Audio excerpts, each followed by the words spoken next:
जगन्नाथ संपूर्ण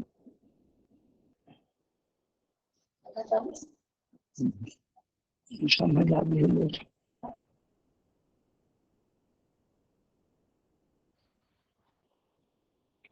हरे कृष्णा प्रभु जी, दंडवत प्रणाम।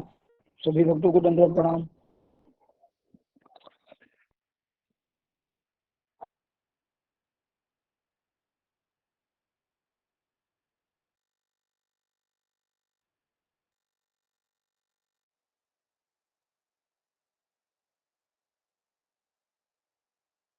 दंडवत प्रणाम प्रभु जी, दंडवत प्रणाम। दंडवत प्रणाम।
सभी भक्तों को दंडवत प्रणाम। हरे कृष्ण।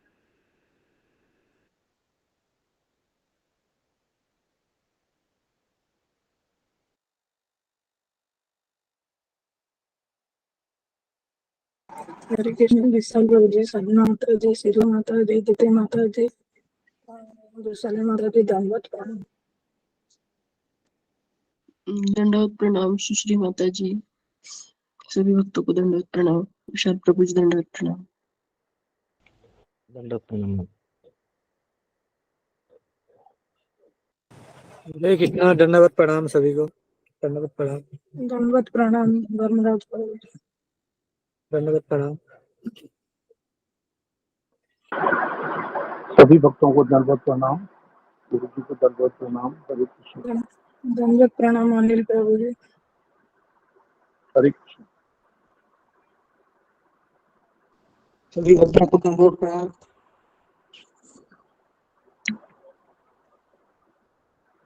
कृष्ण प्रभु जी, दंडवत प्रणाम। प्रणाम माता जी, दंडवत प्रणाम।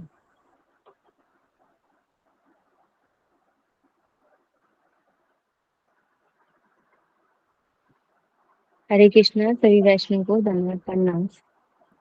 हरे जी माता जी, दंडवत प्रणाम। हरे कृष्णा। सब भक्तों को दंडवत प्रणाम। हरे कृष्णा। अशोक प्रभु जी, प्रणाम दंडवत प्रभु जी, दंडवत प्रणाम। प्रणाम प्रभु जी। सब भक्तों को दंडवत प्रणाम।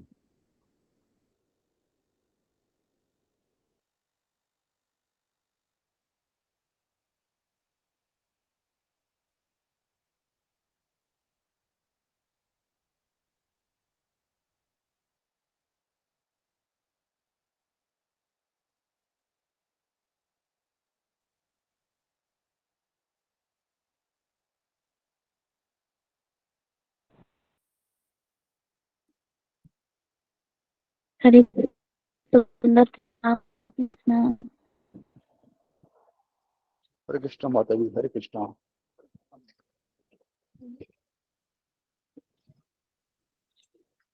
हरे कृष्ण से भक्त के चरणों में दंडवत प्रणाम। हरे कृष्ण माता जी। हरे कृष्ण से भक्त के चरणों में दंडवत प्रणाम।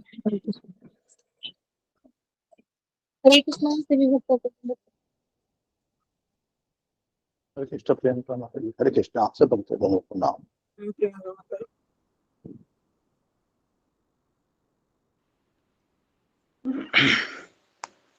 प्रभु जी आज मेरा टर्न है ना? हरे कृष्णा राष्ट्र प्रभु जी। जी माता जी। आज जी माता जी। मेरा टर्न है जी सर। जी जी माता जी। हरे कृष्णा बस सभी भक्तों को शुरू दंडवत करो प्रभु जी। जी जी माता जी। सभी भक्तों के चरणों में दंडवत प्रणाम। गुरु जी के चरणों में दंडवत प्रणाम। नरसिंह आरती। नमस्ते नरसिंहाय, नमस्ते नरसिंहाय, प्रहलाद लाद दायिने, प्रहलाद लाद दायिने। हिरण्यकशिपूर्वक्षः, हिरण्यकशिपूर्वक्षः, शिलटङ्कानखालये, शिलटङ्कानखालये। एतो नरसिंह परतो नरसिंह, एतो नरसिंह परतो नरसिंह, यतो यामि ततो नरसिंह, यतो यामि ततो नरसिंह। बहिर्नरसिंह हृदये नरसिंह, बहिर्नरसिंह हृदये नरसिंह। नरसिंहमदिं शरणं प्रपते, नरसिंहमदिं शरणं प्रपते। तब कर कमल भरे नखां, अद्भुत सिंगम दलित हिरण्यकशिपु तनुभिंगम। केशवधीत नरहरि रूप, जय जगदीश हरे, जय जगदीश हरे, जय जगदीश हरे। केशवधीत नरहरि रूप, जय जगदीश हरे, जय जगदीश हरे, जय जगदीश हरे। जय नरसिंहदेव, नरसिंहदेव, नरसिंहदेव, जय नरसिंह। जय प्रहलाद महाराज, प्रहलाद महाराज, प्रहलाद महाराज, जय प्रहलाद महाराज। जय जय प्रभुपाद, प्रभुपाद, प्रभुपाद, जय जय प्रभुपाद। जय जय गुरुदेव, गुरुदेव, गुरुदेव, जय जय गुरुदेव। निताय गौर हरि बोल, हरि बोल, हरि बोल, निताय गौर हरि बोल। विघ्नहर्ता नरसिंह भगवान की जय, भक्त प्रहलाद महाराज की जय। हरि बोल। जय। बहुत सुंदर माता जी। बहुत हरे सुंदर। कृष्णा, हरि बोल माता हरे जी, बहुत कृष्णा सुंदर माता जी। प्रभु जी दंडवत प्रणाम। बहुत हरे सुंदर कृष्णा माता जी। गुरु जी को सतीश प्रभु दंडवत जी प्रणाम, सभी दंडवत भक्तों को प्रणाम। दंडवत हरे प्रणाम। कृष्णा चरणों में प्रभु दंडवत प्रणाम। नाम हरे कृष्णा माता जी दंडवत हरे प्रणाम। कृष्ण। हरे कृष्णा जुम्मा माता जी दंडवत प्रणाम। हरे कृष्णा ममता माता भगवान जी नाम में हरे हरे कृष्ण माता कृष्णा जी दंडवत सभी प्रणाम। भक्तों को मेरा दंडवत प्रणाम। हरे कृष्णा। दंडवत प्रणाम सभी भक्तों को दंडवत प्रणाम। भगवान नाम में माता जी अपराध 10 होने नाम वाले अपराध भी 10, बोलिए। जी जी 10 अपराध। हरे कृष्ण। भगवान नाम के प्रचार करने वाले महान भागवतों की निंदा करना। दूसरा, शिव ब्रह्मा आदि देवताओं के नाम को भगवान नाम के समान अथवा उनसे भिन्न समझना। तीसरा, आध्यात्मिक गुरु की निंदा या अवज्ञा करना। वैदिक शास्त्र। चौथा, वैदिक शास्त्र अथवा प्रमाणों का खंडन करना। पांचवा, हरे कृष्णा महामंत्र की जप की महिमा को काल्पनिक समझना। छठा, पवित्र भगवान नाम में अर्थवाद का आरोप करना। सातवां, नाम के बल पर पाप करना। आठवां, हरे कृष्णा महामंत्र की जप को वेदों में वर्णित शुभ सकाम कर्म कांड के समान समझना। नौवां, असाधु व्यक्ति को हरिनाम की महिमा का उपदेश देना। 10वां, भगवान नाम जप में पूर्ण विश्वास ना होना और इसकी इतना अगाध मेहमान श्रवण करने के पर भी विषय आसक्ति बनाए रखना। ध्यान पूर्वक जप न करना, ये भी एक अपराध है। खुद को वैष्णव समझने वाले भक्तों को इन 10 नाम अपराधों से सदैव बचना चाहिए ताकि मनुष्य जीवन की परम सिद्धि शीघ्र अति शीघ्र प्राप्त हो। हरे कृष्ण। सभी के चरण में दंडवत प्रणाम। हरे कृष्ण। बहुत सुंदर। बहुत तो सुंदर माता समाचार जी। धन्यवाद। बहुत अच्छा माता जी।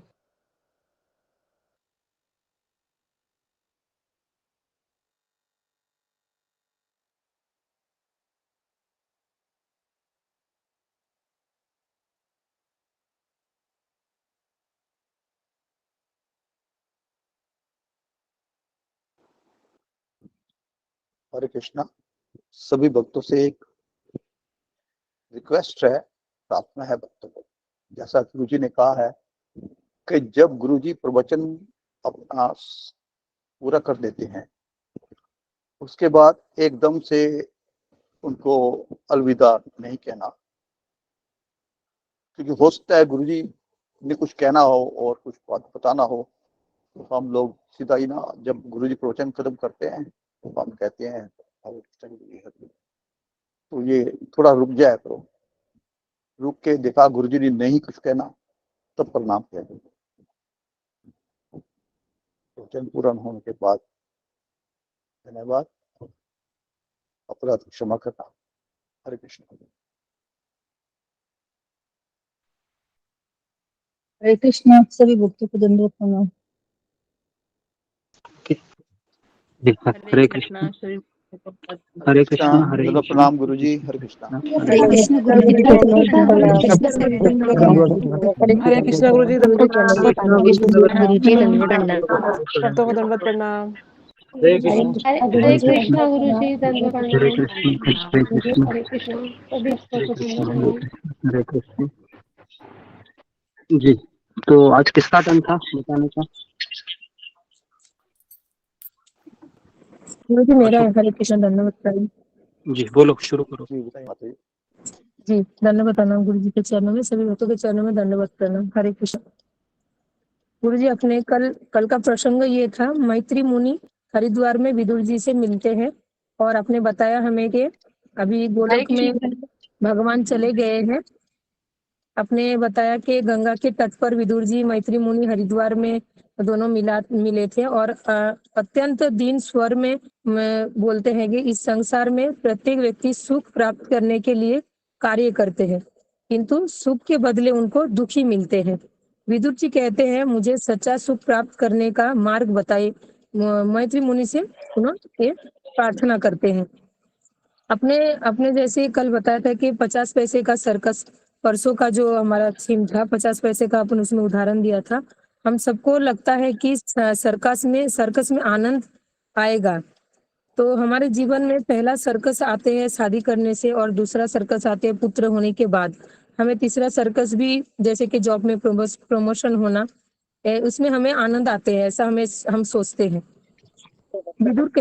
विदुर जी कहते हैं कि मैत्री मुनि को इस संसार में कि मुझे सच्चा सुख प्राप्त करने का मार्गदर्शन कीजिए। आपने बताया 2 प्रकार के लोग कारागृह में आते हैं।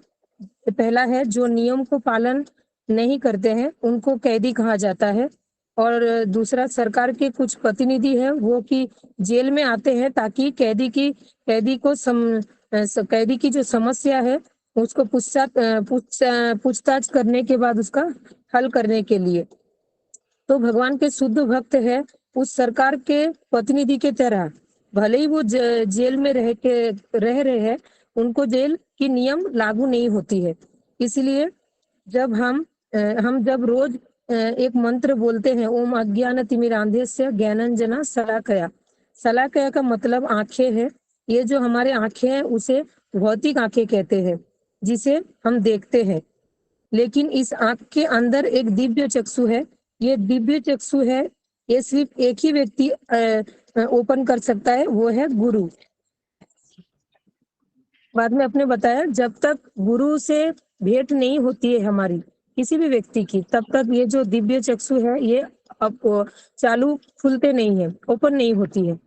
इसलिए पहला प्रणाम मंत्र हम गुरु को करते हैं और यहाँ पर भी मैत्री मुनि को विदुर जी गुरु के रूप में स्वीकार करते हैं और अत्यंत दीन विनम्रता से उनको प्रश्न पूछते हैं, सच्चा सुख कैसे प्राप्त कर सकते हैं। तो जब एक शिष्य अपने गुरु से पहली बार मिलते हैं तो उसको यह पूछना चाहिए, आप मुझे सच्चा सुख प्राप्त का मार्ग बताइए कृपा करके। फिर आपने बताया कि गोपियों के बारे में बताया कि गोपियां भी कृष्ण की गुणगान करते हैं, कहते हैं, हे कृष्ण, आपके आपके कथाएं हैं, ये हम जैसे यह संसार में कष्ट में जो पड़े हुए लोग हैं उनके लिए संजीवनी बूटी जैसे है। जब हम आपके कान से कथाएं सुनते हैं तो हमें लगता है कि मेरे कर्ण तृप्त हो गए हैं और कोई सुनने से भी और कुछ सुनने की अभिलाषा हमारी नहीं होती है। तो हमारे जैसे पीड़ित मनुष्य की सच्चा मित्र है भगवान श्री कृष्ण की कथा। बाद में और आपने एक सीख के बारे में बताए थे कि इसमें हमें बड़ी सीख मिलते हैं कि पहला है लोगों को भगवान का ज्ञान देना तथा उन्हें भक्ति के लिए प्रेरित करना, ये इस संसार में सर्वोच्च कल्याणकारी कार्य है। और आपने बताया कि मैत्री मुनि को पता था और मैत्री मुनि कहते हैं अपने व्यासदेव से जन्म लेने के कारण अपने कृष्ण की अनन्य भक्ति को स्वीकार किया है।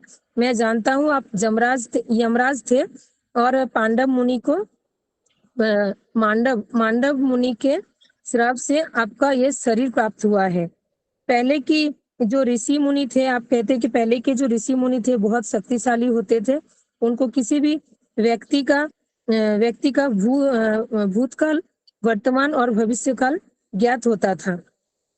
फिर आपने बताया कि आध्यात्मिक विषय के लिए वक्ता और श्रोता दोनों ही एक दूसरे की सराहना तथा सम्मान करते हैं। ऐसा नहीं कि वक्ता बोल रहा है और तो सब उन्हीं को प्रणाम करे, ऐसा नहीं। वो श्रोता है जो आए हुए श्रोता को भी प्रणाम, जो वक्ता है वो आए हुए श्रोता को भी सराहना करता है और प्रणाम भी करता है। फिर उसके बाद मैत्री मुनि ने भौतिक ब्रह्मांड का वर्णन किया और वर्णन करते हुए उन्होंने विनम्रता पूर्वक मैत्री मुनि ने विदुर जी से कहा कि भगवान कृष्ण की अतुलनीय शक्ति की कल्पना भला कौन कर सकता है, जिसके द्वारा उन्होंने अति विलास ब्रह्मांड की रचना की है।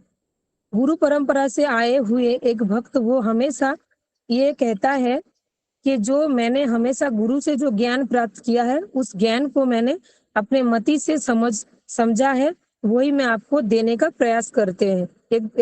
एक भक्त यही कहता है। वो कहता है यदि मैं ऐसा नहीं करूंगा तो मेरा जो जीवा है वो व्यभिचारी माने जाएंगे, तब वो प्रामाणिक नहीं होगा।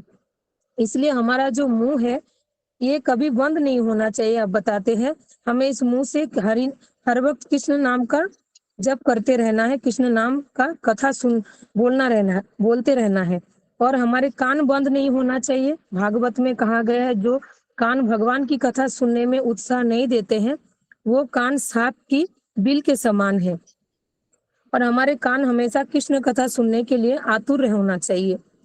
फिर आपने बताया ब्रह्मा जी ने सर्वप्रथम 5 प्रकार के अविद्या निर्माण किया था और अविद्या और अज्ञान यह ब्रह्मा जी का निर्माण किया है, ब्रह्मा जी ने निर्माण किया है। पहला अज्ञान है तम मतलब इस विषय की अज्ञानता के हम आत्मा है और भगवान के नित्य सेवक है। दूसरा अज्ञान है मोहम मतलब स्वयं को अस्थायी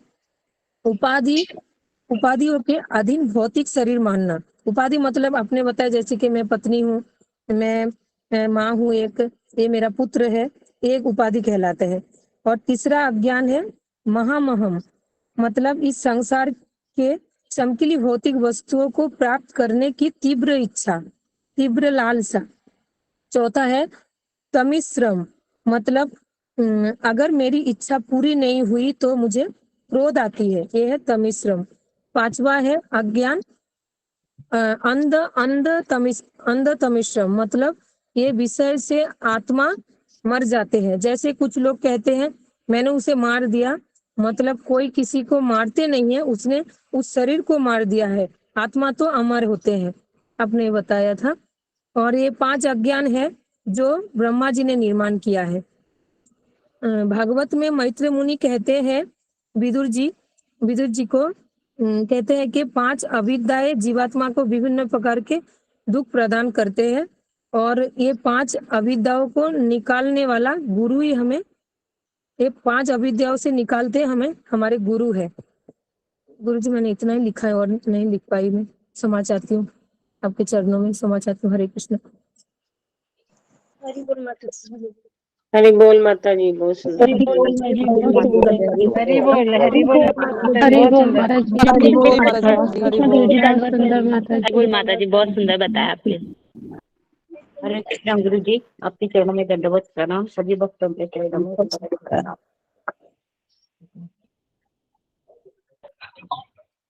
ओके, हरे कृष्णा हरे कृष्णा, कृष्ण कृष्ण हरे हरे, राम हरे राम, राम राम हरे हरे।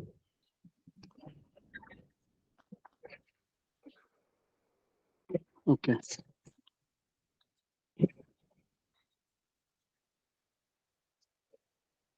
जी। ओम नमो भगवते वासुदेवाय। ओम अज्ञानतिमिरन्धस्य ज्ञानाञ्जनशलाकया चक्षुरुन्मीलितं येन तस्मै श्रीगुरवे नमः। श्रीचैतन्यमनोभीष्टं स्थापितं येन भूतले स्वयं रूप कदा मह्यं ददाति स्वपदान्तिकं। वन्देऽहं श्रीगुरु श्रीयुतापदकमलं श्रीगुरून् वैष्णवांश्च श्रीरूपसागरं सहगणरघुनाथान्वितं तं सजीवं साद्वैतं सावधूतं परिजनसहितं कृष्णचैतन्यदेवं श्रीराधाकृष्णपादान् सहगणललिता श्रीविशाखान्वितांश्च। हे कृष्ण करुणा सिंधु दीनबंधु जगतपते गोपेश गोपिका कांत राधा कांता नमोस्तुते। तप्त कांचन गौरांगी राधे वृंदावनेश्वरी वृषभानुसुते देवी प्रणमामि हरिये। वाञ्छाकल्पतरुभ्यश्च पादुभ्यश्च पतितानां पावनेभ्यो वैष्णवेभ्यो नमो नमः। जय श्री कृष्ण चैतन्य प्रभु नित्यानंद श्री अद्वैत गदाधर श्रीवासादि गौरभक्त वृंद।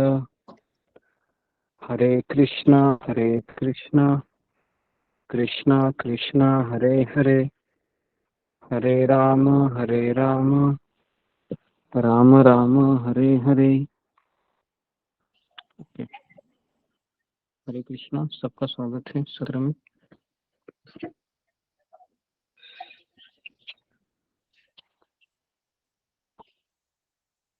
हरे कृष्ण गुरु जी, दंडवत प्रणाम। हरे कृष्णा गुरु जी दंडवत प्रणाम। सभी भक्तों को हरे कृष्ण। हरे कृष्ण दंडवत प्रणाम। हरे कृष्ण दंडवत प्रणाम। हरे कृष्ण गुरु जी के चरणों में दंडवत प्रणाम। सभी भक्तों को सभी भक्तों को दंडवत। जी, तो जी, तो कल हमने काफी महत्वपूर्ण विषय पे चर्चा की थी। तो आगे बढ़ने से पहले कल के एपिसोड में जो सबसे महत्वपूर्ण चीज ये थी कि ब्रह्मा जी ने कौन से 5 प्रकार के अज्ञान की निर्मिति की, ये आपको बताना है बिना देखे। और दूसरा है कि ब्रह्मा जी ने सृष्टि की निर्मिति कैसे की, पहले कौन उत्पन्न हुए, उसके बाद कौन हुए, उसके बाद कौन हुए, ये कौन मुझे बता सकता है बिना देखे और समझ से हुए। फिंगर को रेज कीजिए, तब कैमरा ऑन कीजिए।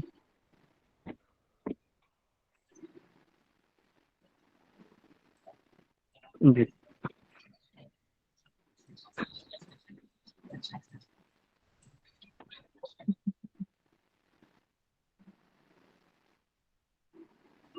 ओके प्रवीणा माता जी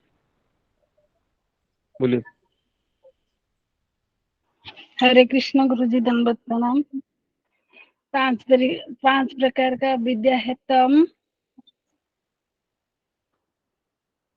नंबर 2 में मोह उपाधियां,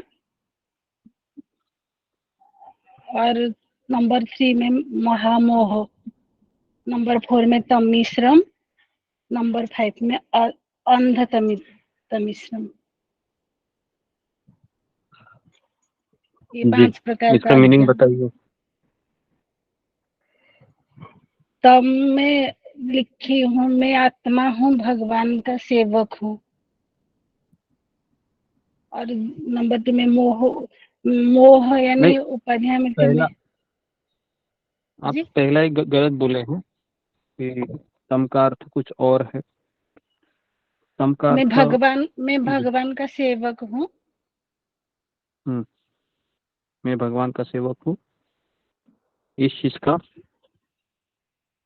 अज्ञान है ना, इस विषय में जी जी। कोई जानकारी नहीं, इसको कहते हैं अच्छा तम। जी गुरु ठीक है। जी। गीता नंबर 2 कुमारी। में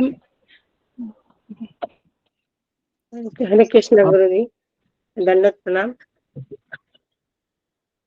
हरे हरे कृष्ण गुरु जी, मैं बोलूं क्या हाँ गुरु जी? बोलिए ना, मुझे 5 प्रकार के बोलो विद्या थे। पहला है तम। बिना तम देख का मतलब है कि बिना देखे बोलो। ये बि- जी बिना देखे बिना बोलूंगी। देखे तम का अर्थ है कि जी नहीं देख रहे हैं गुरु जी।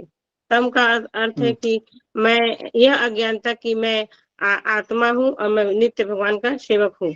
दूसरा है मोह, कि ये हमारे जो अ, अनेक भौतिक उपाधियां वो जो होती है, वो उसको, जैसे मैं पति हूँ, पत्नी हूँ, बेटा है, बेटी है, वो है। दूसरा है, उसके बाद है तीसरा महामोह, भौतिक वस्तुओं के, चमकीली भौतिक वस्तुओं के विशेष आकर्षण, उसको पाने की तीव्र इच्छा। उसके बाद में हो जाता है तम मिश्रम।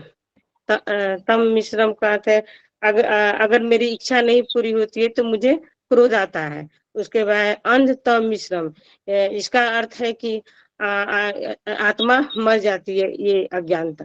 जी गुरु जी, ये 5 हो गया। और उसके बाद में फिर ब्रह्मा जी ने चतुष कुमार का निर्माण करते हैं, उत्पन्न करते हैं। तो ये चार चतुष कुमार, ये वैराग्य होते हैं। ब्रह्मा जी बोलते हैं कि आप परिवार बसाओ और संसार में जाकर अपना परिवार बसाओ, तो ये सृष्टि का निर्माण करो। तो वे वैराग्य होते हैं, ये संन्यास लेते हैं, बोलते हैं कि नहीं हम ऐसा नहीं करेंगे, वो ज्ञानी होते हैं। फिर वो ब्रह्मा जी को क्रोध आता है, और फिर क्रोध आने के बाद उनके भ्रिकुटियों के बीच से रुद्र उत्पन्न होते हैं। ये रुद्र 11 होते हैं, 11 स्थानों पर रहते हैं गुरु जी। ये तो ये ब्रह्मा जी बोलते हैं कि इस संसार में जाकर ये निर्माण करो सृष्टि का। तो ये लोग रुद्र अपना रौद्र रूप दिखाते हैं, फिर तरह तरह के घटनाएं होती हैं। तो फिर ब्रह्मा जी बोलते हैं कि नहीं नहीं, मैंने तुम्हें ऐसा नहीं बोला है करने के लिए, तुम जाकर तपस्या करो। फिर वो तपस्या करने जानते हैं। उसके बाद में गुरु जी फिर ब्रह्मा जी के शरीर से 11 ऋषि लोग को उत्पन्न करते हैं। ऋषि का तो पूरा नाम नहीं याद है गुरु जी, जिनमें कश्यप ऋषि हैं, भृगु ऋषि हैं, अंगिरा है, नारद जी रहते हैं। तो नारद जी तो ब्रह्मचारी बन जाते हैं, बाकी ऋषि लोग जाके ये सृष्टि का निर्माण करते हैं। फिर इसके बाद में 4 धर्म और अधर्म के लिए 4 निर्माण करते हैं, काम क्रोध लोभ, लोभ और काम क्रोध लोभ मोह मोह। जी गुरु जी, उसके बाद में फिर मुझे इतना ही याद है। फिर गुरु जी वो एक बार कश्यप ऋषि और दिति दिति रहते हैं। तो दिति को शाम के समय एक बार उनको काम वासना जाती जाग जाती है, तो वो जाती हैं कश्यप मुनि के पास। तो कश्यप मुनि उन्हें मना करते हैं कि ये तुम्हारा गलत भावना है, ये ठीक नहीं है। फिर भी वो नहीं मानती है, तो उनकी इच्छा पूर्ण करने के लिए कश्यप ऋषि उनके पास आते हैं, और फिर उनके गर्भ से हिरण्यकशिपु और हिरण्याक्ष का जन्म। जी, तो बेसिकली सवाल यही था कि ब्रह्मा जी की सृष्टि जो तुमने बताई वही तक बताना था। ओके, तो जैसा कि ओके, तो कितने लोगों को ये दो चीजें समझ में आई? वापस अच्छे तरीके से फिंगर को रेज कीजिए। जैसे अभी ममता कुमारी माता जी ने और प्रवीणा माता जी दोनों ने बताया कि ब्रह्मा जी ने 5 प्रकार का ज्ञान का निर्मित हुआ और किस तरीके से ब्रह्मा जी ने सृष्टि का निर्माण किया। ओके, ठीक है। वापस आपको सुनना है या फिर आगे बढ़ेंगे? गुरुजी आगे सुनना बढ़ेंगे। है। नहीं, सुनना है, लेकिन कितने लोग हैं? कितने लोग दोबारा ये सुनना चाहते हैं? एक बार बता प्रभु दीजिए। जी, हाँ प्रभु जी सुना सृष्टि के बारे में और एक बार बता दीजिए। गुरुजी और एक बार बता दीजिए। ओके, सृष्टि के बारे में मैं बता रहा हूँ। ध्यानपूर्वक ये जानना जरूरी है कि ब्रह्मा जी ने सृष्टि कैसे की। ठीक है, तो सबसे पहला लिखिए कि ब्रह्मा जी ने चतुष्कुमार की निर्मित की। सबसे पहले बच्चे उनके हैं चतुष्कुमार।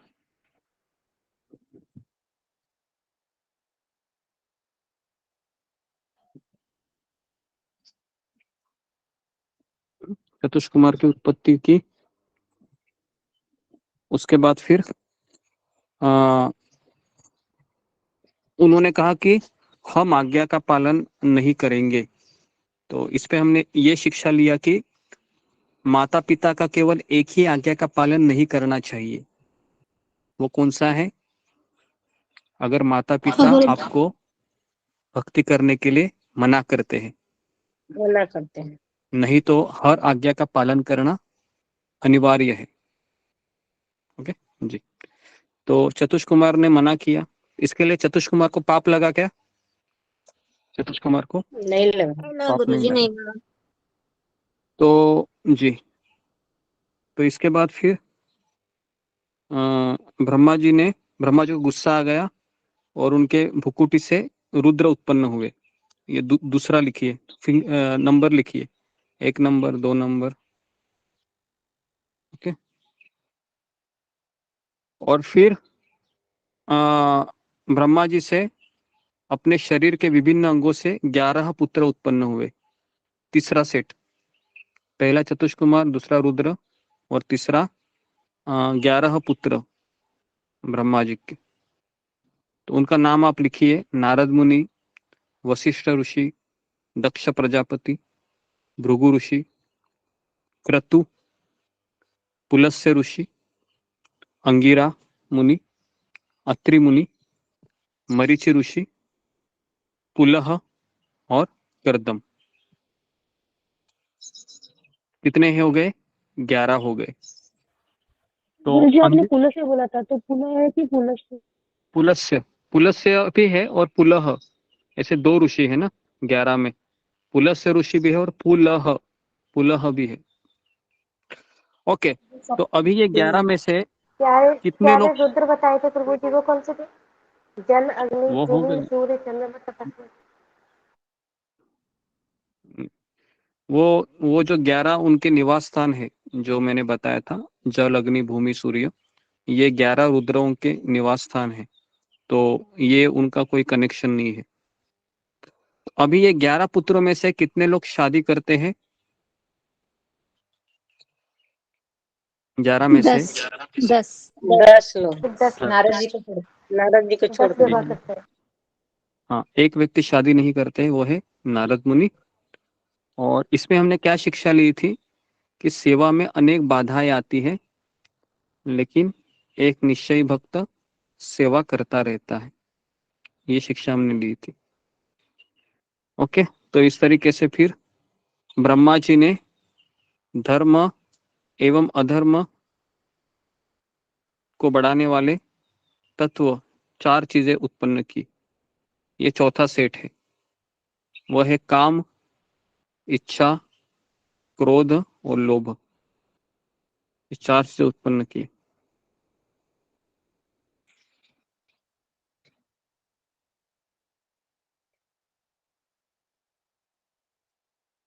ओके, तो अभी हम आगे बढ़े थे। जी, तो अभी हम आगे बढ़ते हैं। तो कल हमने जय विजय की स्टोरी भी बताई थी, आपको याद है?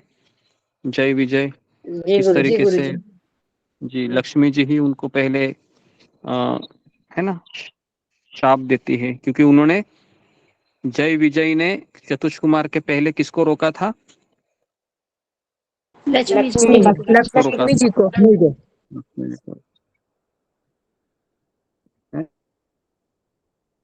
बराबर है? जी।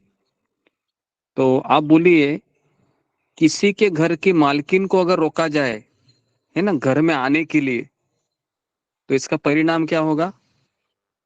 बहुत भयानक हो सकता है, बराबर कि नहीं? जिस घर की, क्योंकि घर में किसका राज ज्यादा चलता है?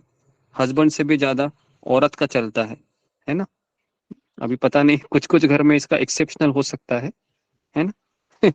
कुछ कुछ घर पे एक्सेप्शन हो सकता है, हाँ? लेकिन मैक्सिमम घर में पत्नी का चलता है, लेकिन भक्ति में आने के बाद पगड़ा उल्टा हो जाता है। ओके, तो बराबर है।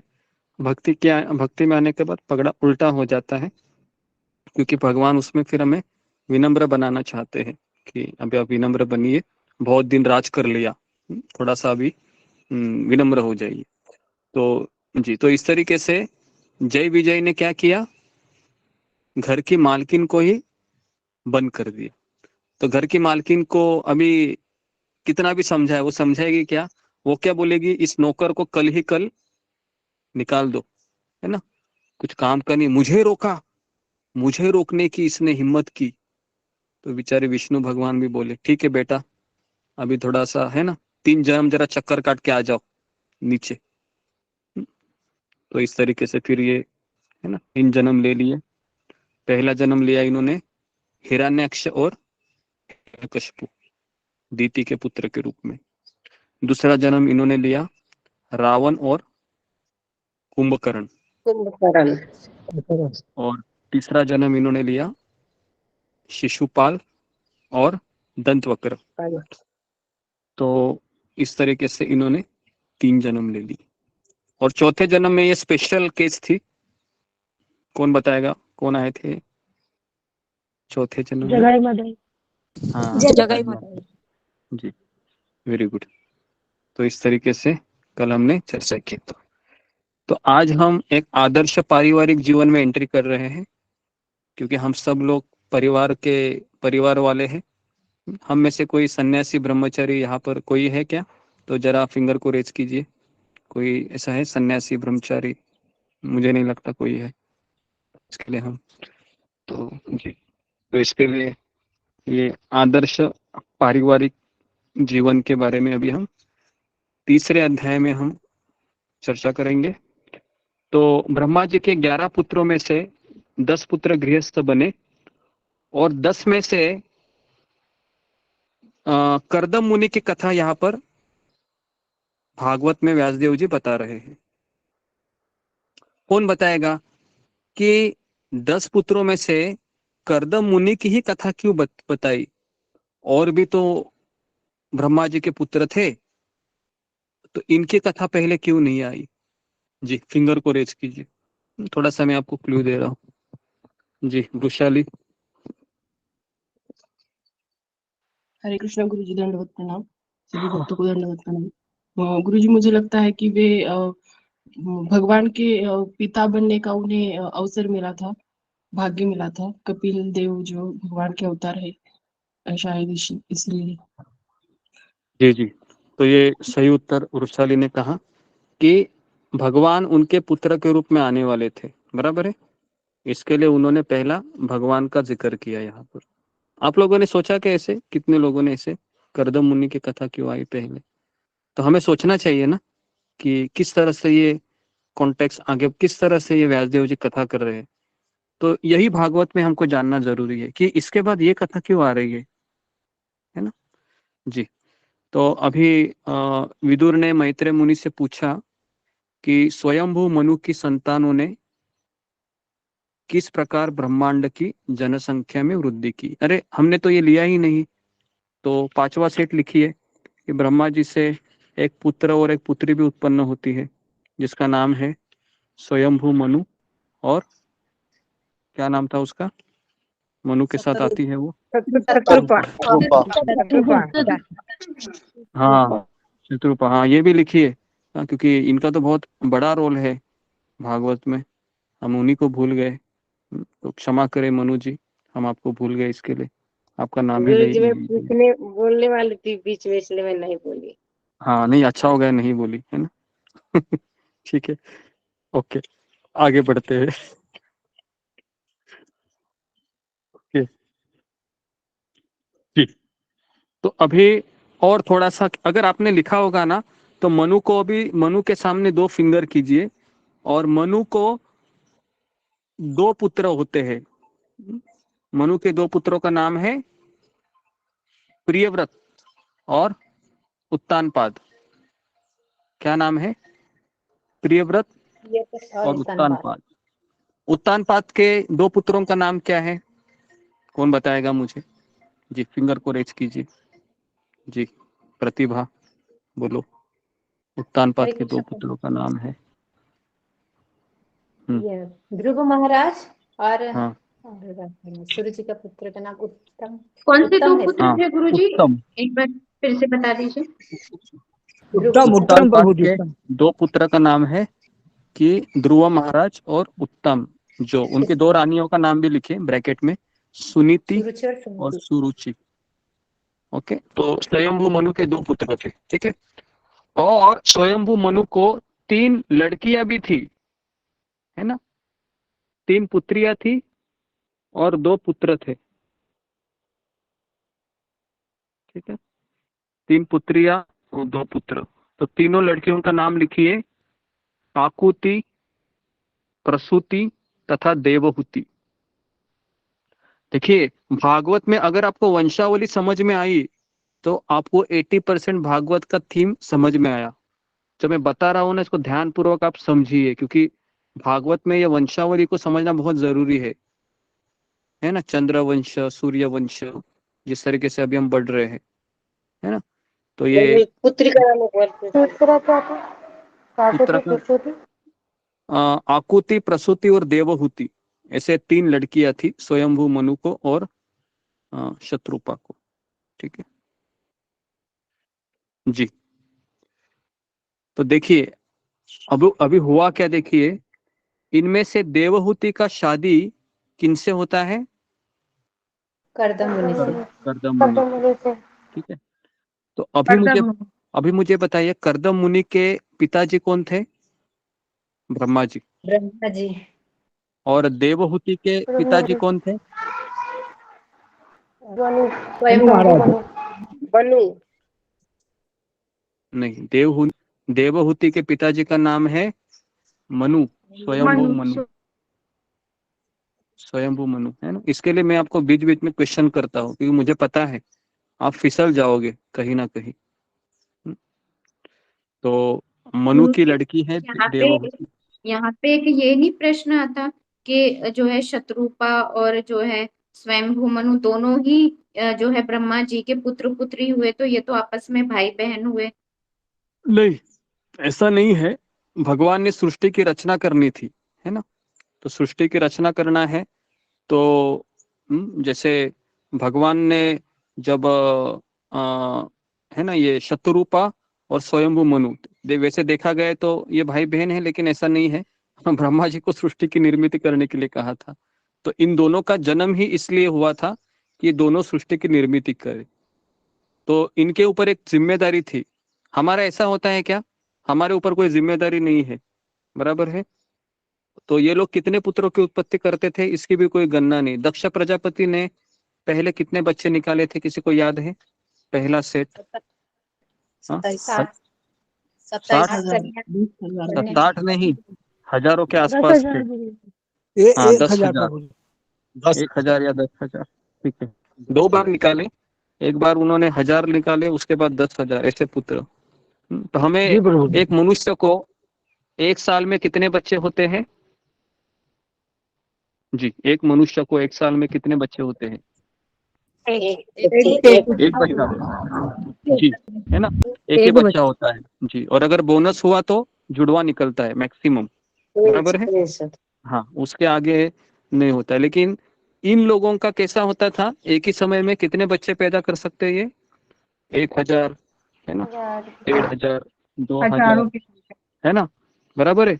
और इनके लिए ट्यूशन का फी है ना, टिफिन, इसकी भी कोई चिंता नहीं थी, बराबर कि नहीं। नहीं तो माँ को बड़ा टेंशन आता था, इतने बच्चे हो गए, फी कैसे भरेंगे, टिफिन कैसा इनका बनाऊंगी, बराबर है। और पिता को भी टेंशन आ जाएगा कि इन लोगों की शादी कैसे करूं मैं, इतने सारे बच्चे की, बराबर है। लेकिन ये साधारण हमारे जैसे कलयुग के पुरुष नहीं थे, ये महान ऋषि थे। ठीक है, तो इतना समझ में आया अभी। तो अभी मैं आगे बढ़ने जा रहा हूँ। तो अभी विदुर जी ने पूछा था ये सवाल कि आप मुझे स्वयंभू मनु की संतानों के बारे में बताइए। ठीक है, तो यहाँ से ये कथा शुरू हो रही है। तो अभी कर्दम मुनि ने एक अच्छी पत्नी प्राप्त करने के लिए कितने साल तपस्या की, तो लिखिए 10,000 साल।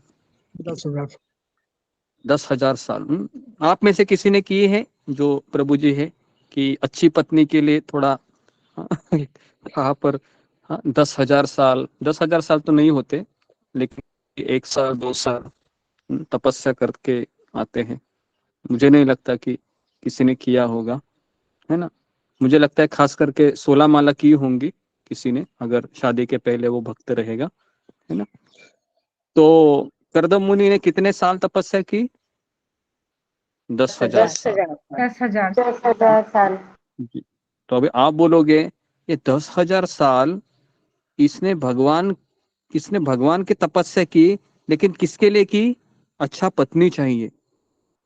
तो आप बोलोगे ये कर्दम मुनि को इतना भी समझ में नहीं आता है क्या एक पत्नी के लिए तपस्या करना चाहिए क्या? तपस्या तो भगवत धाम जाने के लिए करनी चाहिए थी। ये कितने लोगों के मन में सवाल है? फिंगर को रेज कीजिए। मुझे लगता है कि ये होना चाहिए सवाल आप सबके मन में, है ना। जी जी, मेरे भी मन में आया था। तो मैंने ये सवाल पूछा था, तो उन्होंने मुझे जवाब दिया कि ये किसकी इच्छा थी कि सृष्टि की निर्मित हो? किसकी इच्छा थी ये? भगवान की इच्छा थी। भगवान की इच्छा थी। हाँ, और भगवान ने कॉन्ट्रैक्ट किसको दिया था? ब्रह्मा जी को दिया था, है ना। और ब्रह्मा जी ने फिर अपने पुत्रों को ये कहा कि भगवान की इच्छा है कि आप सृष्टि का निर्माण करो, तो इसके लिए अच्छी पत्नी मुझे चाहिए। तो इसके लिए अगर वो तपस्या कर रहे हैं तो ये इनकी तपस्या भगवान की भक्ति है या इंद्रिय तृप्ति है? जी बताइए। भगवान की भक्ति है। भगवान को भक्ति है प्रभु। हाँ, तो समझ में आया। अभी अगर मैं तपस्या करता हूँ पत्नी प्राप्त करने के लिए, मान लो, तो मेरी क्या होगी? भक्ति होगी या इंद्रिय तृप्ति? इंद्रिय तृप्ति, भौतिक। इंद्रिय तृप्ति नहीं। आप अच्छे से सवाल अभी तक सुने नहीं। अगर उस भक्त की इच्छा ये है कि मुझे अच्छा पार्टनर चाहिए ताकि मैं उसके साथ भक्ति करूं, और गृहस्थ आश्रम में तो आध्यात्मिक हो गई। तो आध्यात्मिक हो गई। ओके। तो कई लोग ऐसा विचार कर रहे हैं, है ना, लेकिन शादी होने के बाद पटरी दूसरी जगह पर चली जाती है। ऐसा भी देखा गया है, क्योंकि इतना आसान नहीं है ना। पहले तो सोचते हैं कि मुझे पत्नी चाहिए ताकि मैं भक्ति करूं, लेकिन शादी होने के बाद उसकी भी माला रुक जाती है और वो उसको भी भगत नहीं बना पाता। कुछ लोग सोचते हैं कि मैं पत्नी को भक्त बनाऊंगा, है ना, तो पत्नी इतनी स्ट्रांग होती है कि वो पति को ही उसकी भक्त बना देती है। समझ में आ रहा है? ये भी देखा गया है। तो इसके लिए वो उसको जुआ बोलते हैं, है ना, लगा तो लगा, नहीं तो गया काम से। ओके। तो आप लोगों की शादी हो गई है ना, तो आप उसका विचार मत कीजिए। हाँ जी, हाँ बोलिए, आपका माइक बंद हो गया, कुछ बोलना है। हरे कृष्णा गुरुजी। हाँ बोलिए। ये आपने ये जो मनु महाराज जी तो ब्रह्मा जी से उत्पन्न हुए, मनु और शत्रुपा जी, तो ये कर्दम मुनि के पुत्र कैसे हुए, या फिर मैंने सुना नहीं ध्यान से? तो ध्यान से सुना क्यों नहीं तुम? कर्दम मुनि किसके पुत्र थे? मैंने बताया ना, तीसरी बार बोल रहा हूँ मैं अभी। कर्दम मुनि ये ब्रह्मा जी के 11। ब्रह्मा जी के। हाँ जी। कर्दम मुनि ब्रह्मा जी के पुत्र थे।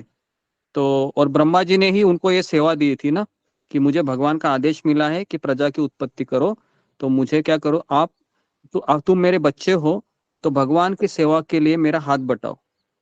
ठीक है, तो इस तरीके से कर्दम मुनि ने कहा कि ठीक है, अभी मुझे बच्चे उत्पन्न करना है, ये मेरी सेवा है, तो फिर मैं क्या करूंगा, मुझे अच्छी पत्नी चाहिए। तो पिताजी ने कहा कि तुमको अच्छी पत्नी चाहिए ना, तो क्या करो, तुम भगवान की आराधना करो। तो 10,000 साल तपस्या किए। तो वे केवल इंद्रिय भोग नहीं अपितु संतान उत्पन्न करने के लिए ब्रह्मा जी के आदेशों का पालन करना चाहते थे। वस्तुतः यही भगवान विष्णु की सेवा थी। तो इसके लिए अगर कोई इसलिए शादी कर रहा है मेरे बच्चों को मैं कृष्ण भावना दे दूं, तो वो शादी भी क्या है, भक्ति है। शादी भी क्या है, वो भक्ति है। लेकिन ये भी हम किसी के मार्गदर्शन में करना चाहिए, क्योंकि हमारा मन कैसा है, बंदर की तरह है ना। शादी के पहले बोलेगा कि मैं भक्त बनाऊंगा, और शादी के बाद में क्या करेगा, कुछ नहीं करेगा। ऐसे भी हो सकता है। तो कर्दम मुनि ने इस तरीके से फिर सोचा कि मैं गृहस्थ जीवन में संन्यास लेकर भक्ति मार्ग पर समर्पित होना चाहूंगा। तो भगवान विष्णु के मनोहारी रूप में कर्दम के सम्मुख प्रकट हुए। भगवान विष्णु प्रकट हुए, देखो। और कर्दम मुनि ने सहज प्रेमवश उन्हें प्रणाम किया और उनकी स्तुति करने लगे। भगवान विष्णु ने कहा, वत्स, क्या तुम्हारी इच्छा है, बताओ। कर्दम मुनि कहे कि मेरी इच्छा है कि मुझे सेवा करनी है, तो मुझे अच्छी पत्नी चाहिए। तो भगवान विष्णु बोले, तुम्हारी इच्छा पूर्ति की व्यवस्था मैंने पहले ही कर चुकी है, मैंने पहले ही कर चुका हूं मैं। तो कहा कि स्वयं यहाँ पर स्वयंभू मनु आएंगे और उसके साथ उस तुम्हारे लिए विवाह योग्य अपनी पुत्री देवहूति का हाथ तुम्हें सौंप देंगे। उससे तुम्हें 9 पुत्र होंगे, 9 पुत्रियां होंगी, और उनके माध्यम से विभिन्न ऋषि संतान उत्पन्न करेंगे। लेकिन तुम हमेशा मेरा स्मरण रखोगे और मैं तुम्हारे पुत्र के रूप में प्रकट होऊंगा। मेरा नाम कपिल मुनि होगा और मैं अपनी माता देवहूति को ज्ञान प्रदान करूंगा।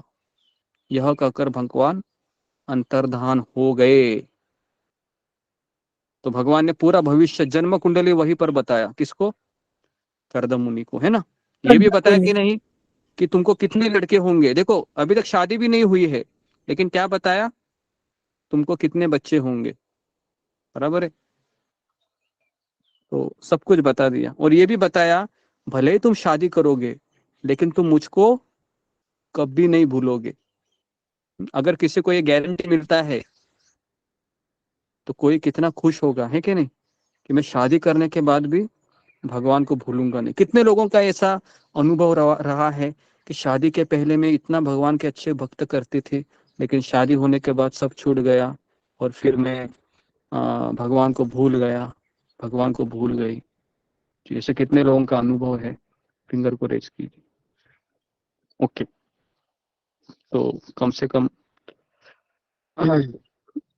22 लोग हैं जो पहले भगवान की भक्ति कर रहे थे और अभी भगवान को, कम लोग हैं, 18 लोग हैं। अच्छा है। और कितने लोग हैं जो शादी होने के बाद वो 50 पैसे के सर्कस की तरह बहुत है ना, बुक्के खाने के पश्चात उनको लगा हाँ बहुत दुख है इस संसार में, है ना, तो भगवान का नाम जप ही करना अच्छा है। तो कभी कभी शादी में, है ना, शादी करने के बाद बहुत सारे हमको ये पढ़ते हैं कि नहीं, जूते पड़ते हैं और फिर व्यक्ति समझ जाता है कि नहीं नहीं, यहाँ पर ये 50 पैसे का सर्कस बहुत भारी है ना, इस तरीके से। तो अभी जैसे ही भगवान कृष्ण जी अंतर्धान हुए और तुरंत कौन आ गए वहां पर आ गए मनु जी आ गए। किसको लेके आ गए? देवहूति को लेकर हाँ जी, देवहूति को लेके आए, बराबर है। और देवहूति को लाने के पश्चात कहा कि स्वयंभू मनु ने कहा कि मेरी लड़की है वह विवाह योग्य हुई है और मैं अपनी पुत्री देवहूति का हाथ तुम्हें सौंपने के लिए आया हूं। तो अभी कर्दम मुनि है, ये अपने कुटिया पर ही वहां पर बैठे थे बिंदु सरोवर में, और देवहूति की माता भी वहां पर आई थी शत्रुपा, और कर्दम मुनि ने उनका यथोचित सत्कार किया और भगवान हरि की रक्षात्मक शक्ति के मूर्तिमान स्वरूप राजा का गुणगान करने लगे। लेकिन मनु ने अपने आप को तुच्छ माना और कर्दम मुनि की प्रशंसा की। तो अभी कर्दम मुनि कौन थे? तो एक ब्राह्मण थे, और स्वयंभू मनु कौन थे? क्षत्रिय थे, ठीक है। क्षत्रिय। तो भगवान की भविष्यवाणी के अनुसार मनु तथा शत्रुपा देवहूति तथा कर्दम का शादी करके अपने राज्य लौट आए। तो देखिए, पहले आपको बात में अभी आपको मैं समझा रहा हूं कि देवहूति ये एक राजकन्या थी, एक राजा की लड़की थी, और कर्दम मुनि कौन थे? ये कुटिया में रहने वाले एक साधारण ऋषि थे। साधारण मतलब बहुत ही असाधारण ऋषि थे, लेकिन साधारण रह रहे थे। तो इसलिए गुरुजी, कई अगर बार कोई ये कहे कि ये तो भाई की बेटी से विवाह हो गया, तो फिर ऐसे कैसे? एक मिनट अब आप बीच में आप प्रश्न करके क्या कर रही है कि वो फ्लो ही मेरा रुक जाता है ना। तो अपनी भावनाओं को आप नियंत्रण में रखिए मंजू माता जी, है ना। इमोशन को कंट्रोल करना भी बहुत बड़ी भक्ति है। तो जी, तो मैं ये बता रहा था कि एक राजकन्या थी देवहूति, और कर्दम मुनि एक ऋषि थे। लेकिन ये ऋषि मुनि थे, ये काफी इनका चरित्र बहुत अच्छा था, भगवान के भक्त थे। तो कौन अपनी लड़की है किसी ऋषि को देना पसंद करेगा आज के तारीख में? कौन कोई अपनी लड़की की, जब कुटिया में जाओ, बहुत अच्छा है वो लड़का, भगवान का बहुत बड़ा भगत है, बराबर है। आजकल के माता पिता क्या सोचेंगे कि बेटा कितना भी नालायक क्यों ना हो, किसी का कितना पैसा कमाता है वो देखो, बराबर है। कितना पैसा आता है, मंथली सैलरी देखो उसका। तो इस तरीके से ही अभी देखा जाता है ना। मैंने स्वयं ये देखा है, भक्तों की शादी होती है उसमें भी यही चलता है अभी। तो बहुत कठिन है। वो करना भी चाहिए, वो इसलिए करना चाहिए कि वो भक्ति भी नहीं अच्छे से करता है कभी कभी, है ना। और भक्ति के नाम पे नौकरी भी नहीं करता है। तो इसके लिए अभी आजकल के माता पिता क्या सोचते हैं कि एटलीस्ट पगार तो अच्छा होना चाहिए, बराबर है। तो ऐसा भी है, लेकिन पहले के जमाने में ऐसे नहीं था। पहले के जमाने में साधुओं का चरित्र भी अच्छा हुआ करता था।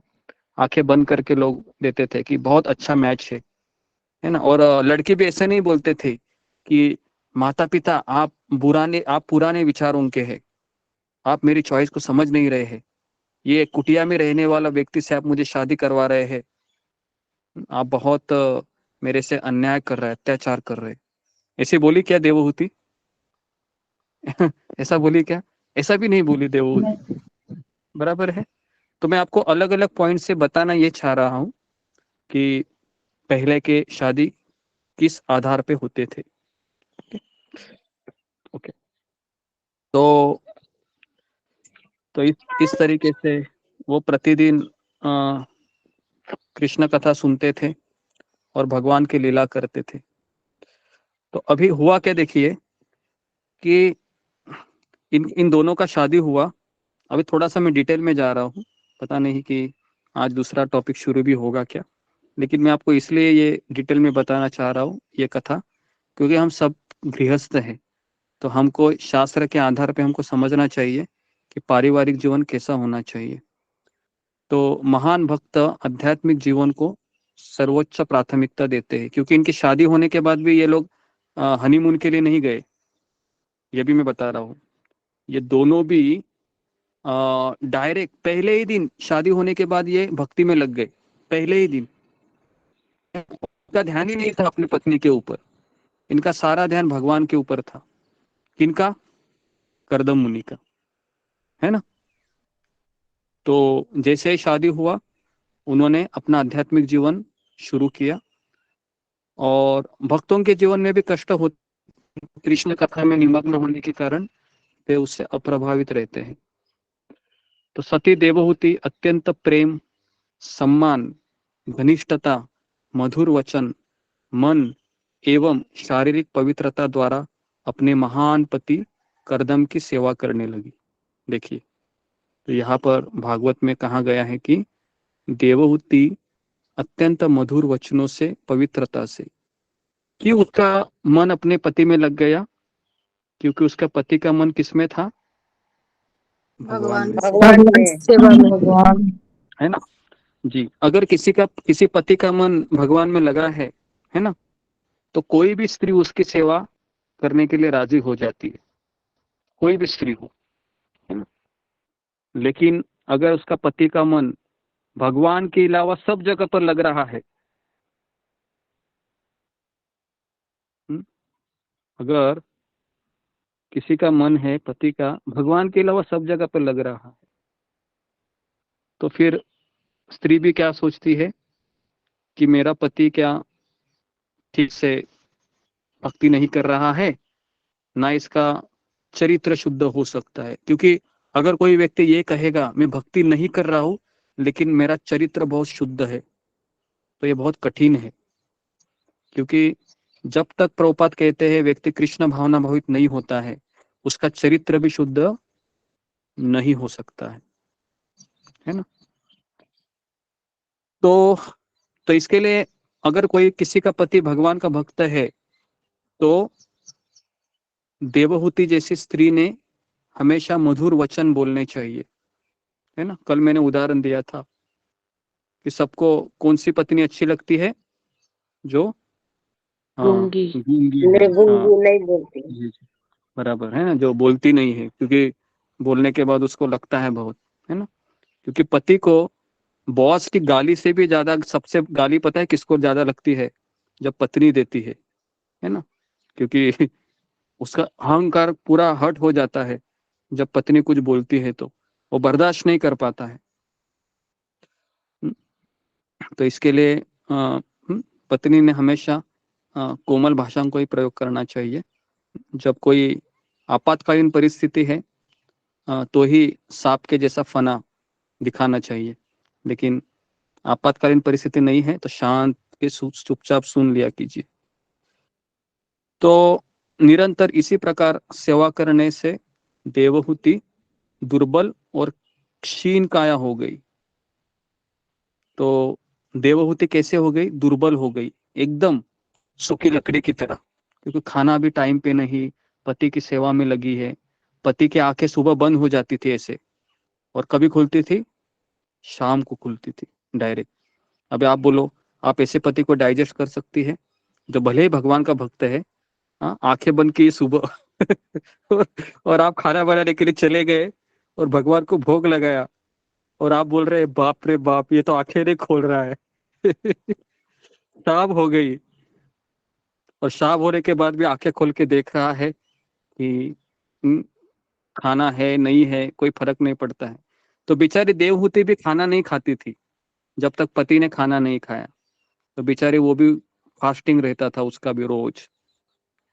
तो यहाँ पर प्रभुपाद तात्पर्य में लिखते हैं कि देवहूति के आदर्श व्यवहार से प्रेरणा लेकर शिष्य इसी प्रकार से अपने गुरु की सेवा करनी चाहिए।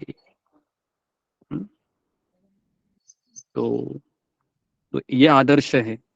जब तक गुरु खाना नहीं खाता है ना, तब तक शिष्य खाना नहीं खाता है। पहले के जमाने में ऐसा होता था, है ना।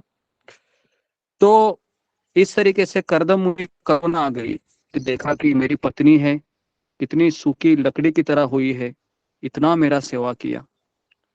तो फिर कर्दम मुनि को उसके ऊपर दया आई, और उन्होंने भक्ति करने से प्राप्त वे सभी आशीर्वाद उसे प्रदान कर दिए, जिन्हें प्राप्त करके व्यक्ति भय एवं शोक से मुक्त हो जाता है। देखिए, इसलिए जब तक कोई शिष्य गुरु की सेवा करके उसको प्रसन्न नहीं करता है, तब तक वो गुरु स्वयं अपने शिष्य को, है ना, जब शिष्य की सेवा से प्रसन्न होता है और जब गुरु के अंतरात्मा जब उस शिष्य को आशीर्वाद देती है, तो भगवान उसके जीवन में काफी वरदानों की बारिश करते हैं और वो भय और शोक से मुक्त हो जाता है। तो इसके लिए सती पत्नी मतलब एक शिष्य और वैष्णव पति मतलब गुरु की एकनिष्ठ सेवा द्वारा सहज ही आध्यात्मिक आशीर्वाद के योग्य बन जाता है। तो इसके लिए पहले पत्नी सती होती थी, है ना। और ऑफ कोर्स कई लोग उदाहरण देते हैं, कभी कभी है ना, झगड़ा होने के बाद पहला उदाहरण ये होता है कि थी, ऐसा बोलते हैं कि नहीं कभी कभी, कि मैं चाह रहा था कि मुझे सीता मिले तो मुझे मेरे अच्छे से सेवा कर सके। तो वहां से फिर आवाज आता है कि मैं भी यही चाह रही थी कि मुझे भी कोई राम मिले, लेकिन मुझे भी कोई राम मिला नहीं और तुम्हें भी कोई सीता मिली नहीं, हम दोनों ऐसे ही है ना। तो इसके लिए ये शास्त्र से हम उदाहरण देखते हैं। तो इस तरीके से जब कर्दम मुनि ने देवहूति को आशीर्वाद दिया, तो सीधी सादी तथा कोमल हृदय देवहूति के मन में ये इच्छा उत्पन्न हो गई कि मुझे संतान चाहिए। तो किसी भी सती स्त्री के लिए संतान उत्पन्न करना परम सुखदायी विषय होता है। अपनी पत्नी की इच्छा से कर्दम मुनि एक विशाल आकाशीय महल की रचना की, जो इच्छा के अनुसार उड़ सकता था। मतलब क्या किया उन्होंने, 3 BHK फ्लैट, डबल रूम है, दोनों में टॉयलेट बाथरूम, ऐसा उड़ता हुआ, है ना, उड़ता हुआ उन्होंने एक फ्लैट बुक किया। क्या बुक नहीं किया, उन्होंने निर्माण किया, है ना। हमको तो बुक करना पड़ता है, वो भी उड़ता है क्या फ्लैट ऐसे आकाश में, नहीं। लेकिन ये देखो, इन्होंने ऐसा फ्लैट निर्माण किया, मतलब है ना, महल, फ्लैट भी नहीं, बंगला, जो अपनी इच्छा के अनुसार उड़ता था। और उस महल में कितनी दासियां थी, 1000 दासियां थी, सोचो। और जो इतनी सुंदर थी, तो उन सारी दासियों ने देवहूति को एकदम सुंदर बना दिया। तो आप बोलोगे कि कर्दम मुनि के पास इतनी शक्ति थी। देखिए, इतनी शक्ति थी, फिर भी वो कहाँ रहते थे, कुटिया में रहते, है ना जी। अगर हमारे पास इतनी शक्ति होती तो हम क्या करते थे, बोलिए। हम तो तुरंत महल में रहकर बोलते थे, चलो आज मुझे ससुराल जाना है, आज मुझे मायके जाना है, या आज मुझे यहाँ घूमने जाना है ना। तुरंत हम उसको आदेश देते थे, उस विमान को, है ना। लेकिन यहाँ पर हम देख रहे हो कि कर्दम मुनि के पास इतनी असाधारण शक्ति होने के बाद भी वह कहाँ रहना पसंद करते थे, कुटिया में। कुटिया। तो उसके बाद वे दोनों उस विमान में बैठकर संपूर्ण ब्रह्मांड का भ्रमण करने लगे, दोनों भी। कौन, कर्दम मुनि और देवहूति। तो आप बोलोगे कि ये ऐसा क्यों कर रहे हैं, ये तो माया में चले गए हैं, है ना, दोनों भी पिकनिक करने लगे हैं अभी, ये क्या है। तो प्रभुपाद लिखते हैं तात्पर्य में, ऐसा लगता है कि कर्दम मुनि भोग विलास में लगे हैं, लेकिन फिर भी वह एक आत्मसंयमी व्यक्ति के रूप में उनका यश कम नहीं हुआ। तो उन्होंने फिर स्वयं को 9 रूपों में विस्तारित किया। कितने रूपों में, 9 रूपों में। और देवहूति का गर्भाधान किया, और एक ही दिन में देवहूति ने 9 सुंदर कन्याओं को जन्म दिया। कितने दिन में, 9 महीने हुए क्या, नहीं, एक ही दिन में। देखिए, और 9 सुंदर कन्याओं। प्रभुपाद तात्पर्य में लिखते हैं कि एक योगी है, अपने आप को 9 शरीरों में रूपांतरित कर सकता है। भगवान कृष्ण ने कितने रूपों में किया था अपने आप को? 16,000 16,108। 108। जी जी। कर्दम मुनि ने अपने आप को कितने रूप में किया? 9 9। रूपों में। इसके लिए उनको 9 कन्या हो गई, है ना।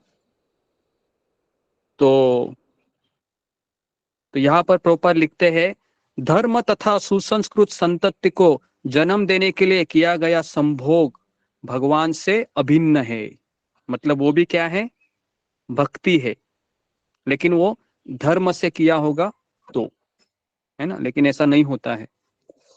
तो इसके ये देवहूति को फिर 9 पुत्रियां हुई और फिर देवहूति को संतान देने का वचन पूरा करके कर्दम मुनि ने कहा, ठीक है अभी पत्नी जी मैं जा रहा हूँ तुमको छोड़कर, क्योंकि मेरा भगवान मुझे बुला रहा है भक्ति करने के लिए। Good night, tata, bye bye. तो फिर देवहूति रोने लगी, है ना, और कहा कि आप तो बहुत महान है, लेकिन मैं किसके सहारे जीऊंगी। तो फिर कर्दम मुनि से उसने कहा कि मुझे एक पुत्र चाहिए ताकि मैं उसके साथ, है ना, रहूंगी, क्योंकि ये उसकी बहनें तो शादी करके चले जाएंगी 9। तो इस तरीके से वो मुझे आध्यात्मिक ज्ञान दे सकेगा। तो श्री विष्णु ने पहले से ही देवहूति की इच्छा का प्रबंध किया था। याद है आपको, जब विष्णु भगवान प्रकट हुए थे तो उन्होंने क्या कहा था कि मैं तुम्हारे पुत्र के रूप में अवतरित होऊंगा। कहा था कि नहीं? कहा था जी।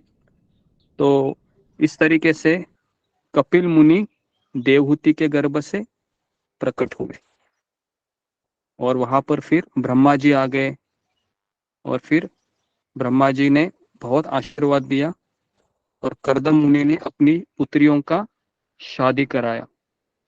और शादी करने के बाद भगवान कपिल देव के पास आए और उनसे कहा, बेटे क्या मैं संन्यास ले सकता हूँ? आपकी परमिशन है? तो अभी मुझे बताइए कि पिता अपने पुत्र से क्यों मांग रहा है परमिशन संन्यास के लिए? जी, फिंगर को रेज कीजिए कि अजीब लग रहा है थोड़ा। जी, सब लोग जग रहे हैं या सो रहे हैं? जग रहे हैं ना? जग रहे हैं। जग रहे हैं। मुझे लगा सब सो गए लगता है। ठीक है, ओके। तो जी बताइए। हाँ, ममता पाल। हरे कृष्ण गुरु जी, धन्यवाद प्रणाम गुरु जी। क्योंकि वो कपिल मुनि वो भगवान का ही रूप है, तो इस वजह से कर्दम मुनि ने उनको ये पूछा है।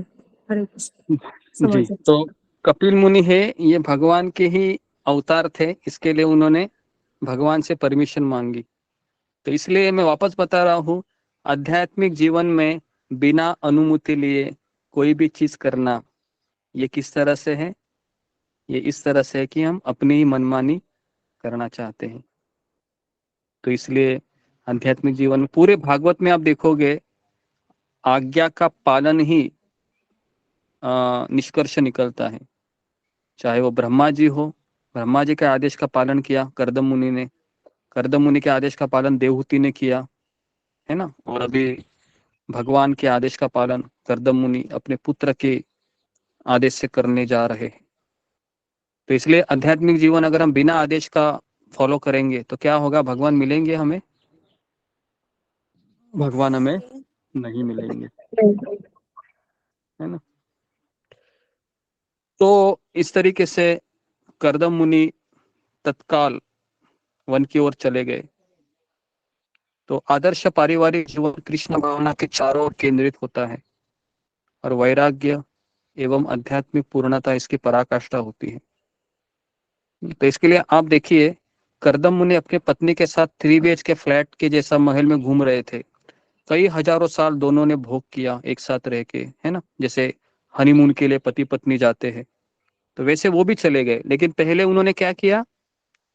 पहले उस स्त्री ने पति की सेवा की, बराबर है, और पति ने भी पहले क्या किया, भगवान का भजन किया, है ना। अभी क्या होता है, शादी होने के बाद तुरंत भोग विलास शुरू होता है, बराबर है, अग्री करते हैं आप, ऐसे होता है ना। शादी हो गई, फिर ट्रेन का टिकट बुक करते हैं और फिर चले जाते हैं, है ना। और इस तरह से इतनी इंद्रिय तृप्ति की अभिलाषाएं मन में या हृदय में उसका बीज उत्पन्न होता है कि फिर वो भगवान का भजन ही नहीं हो पाता। तो इसलिए कर्दम मुनि ये आदर्श एक पारिवारिक जीवन हमको बताना चाह रहे हैं। उसके बाद अभी दूसरे सेक्शन में हम प्रवेश कर रहे हैं, वो है देवहूति फिर भगवान कपिल के पास आकर बोलती है। क्या बोलती है देखो। आप में से कितने लोगों ने सुना है कि पुत्र माता को उपदेश देता है? तो सुना है कभी कि पुत्र अपनी माँ को उपदेश दे रहा है भागवत के? नहीं सुना प्रभु जी, नहीं सुना हूँ। नहीं, ऐसा नहीं सुना है, मैंने भी नहीं सुना है ना। हालांकि माँ पुत्र को उपदेश देती है, सुना है आपने? ये सुना होगा। लेकिन पुत्र माँ को अभी उपदेश देने जा रहा है। देखिए, अभी माँ जाती है और माँ कहाँ बैठती है पता है क्या? माँ नीचे बैठती है और पुत्र कहाँ बैठता है? पुत्र ऊपर बैठता है, आसन पे, है ना। तो आप बोलोगे कि तो ये है भागवत, है ना जी। तो इस तरीके से माता देवहूति कपिल मुनि के पास जाकर कहती है, आप जगत में अज्ञानता के अंधकार को नष्ट करने आए हैं, लेकिन मेरे मिथ्या अहंकार के मोह तथा माया द्वारा उत्पन्न मैं और मेरी भावना को आप नष्ट कर दीजिए। तो माँ क्या बोल रही है? माँ अपने बेटे को क्या बोल रही है? ये बोल रही है क्या कि मैं तुम्हारे लिए अच्छी लड़की ढूंढूं क्या? ऐसा नहीं बोल रही है। क्या बोल रही है कि मेरे में जो अहंकार आया है, जो मेरे में मैं और मेरे की भावना है, इससे मुझे निकलना है, बराबर है। तो जी, तो इस तरीके से तो प्रभुपाद लिखते हैं, मैं और मेरा ये दो चीजें हैं इस संसार के दुखों का मूल है। हम में से कितने भक्त है हमारे रोजमर्रा की जिंदगी में मैं और मेरा ये दो चीज इस्तेमाल करते हैं? जी, फिंगर को रेज कीजिए। मैं और मेरा ये दो शब्द ज्यादा ही इस्तेमाल करते हैं।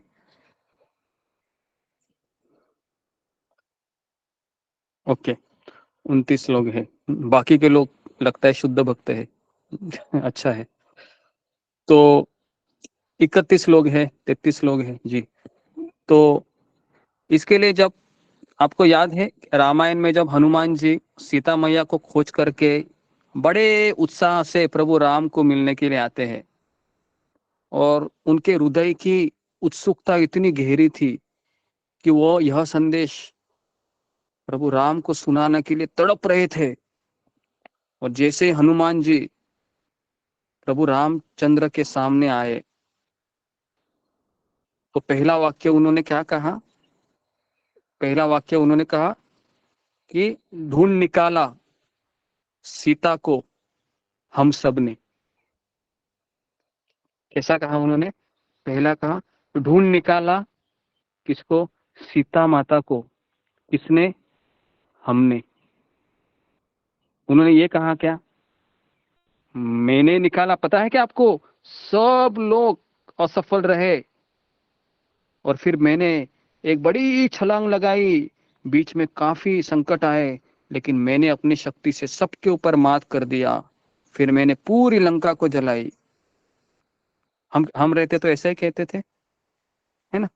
हम पूरा एक्साइट होते थे। आपको पता है राम जी? चलो मैं आपको बता रहा हूँ, आप बैठिए जरा, अभी आपके वो सुनते ही रहिए, बीच में कुछ बोलिए नहीं। और हम शुरू करते थे, ठीक है नहीं, बराबर है। तो हमारा, क्योंकि एक बद्ध जीव का स्वभाव ही है कि उसको अपना क्या बोलता है, अपनी जो अचीवमेंट है उसको बताने के लिए बहुत आनंद आता है।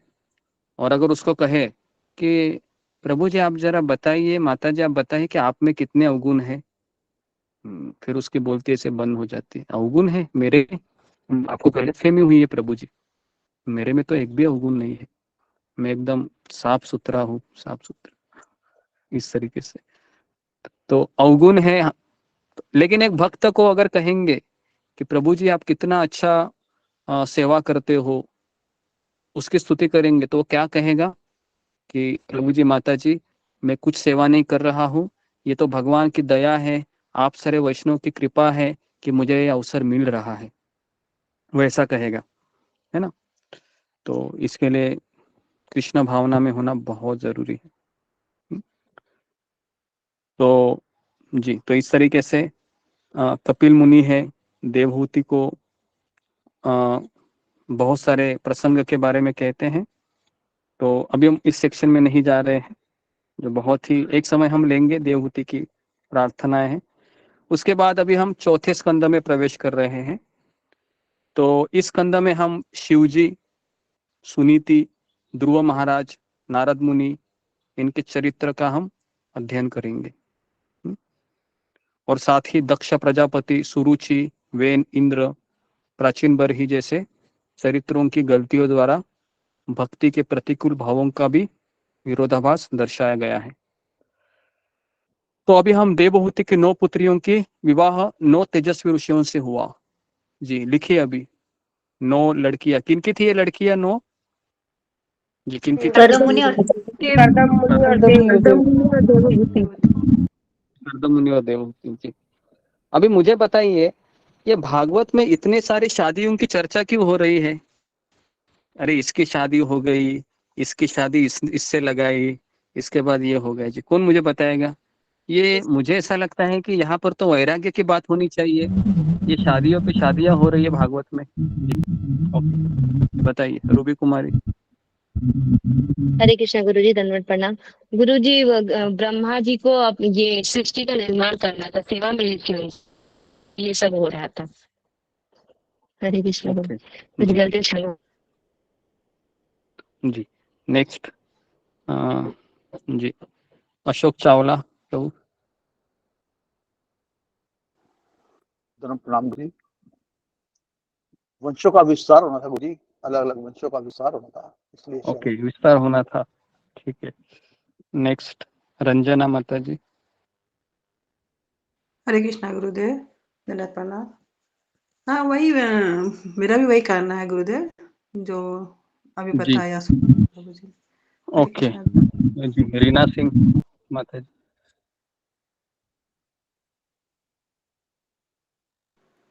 हरे कृष्णा राम गुरुदेव। मुझे भी लगता है गुरुदेव की जो है कि वंश वृद्धि के लिए ही जो है कि विवाह हुआ था उनका जी।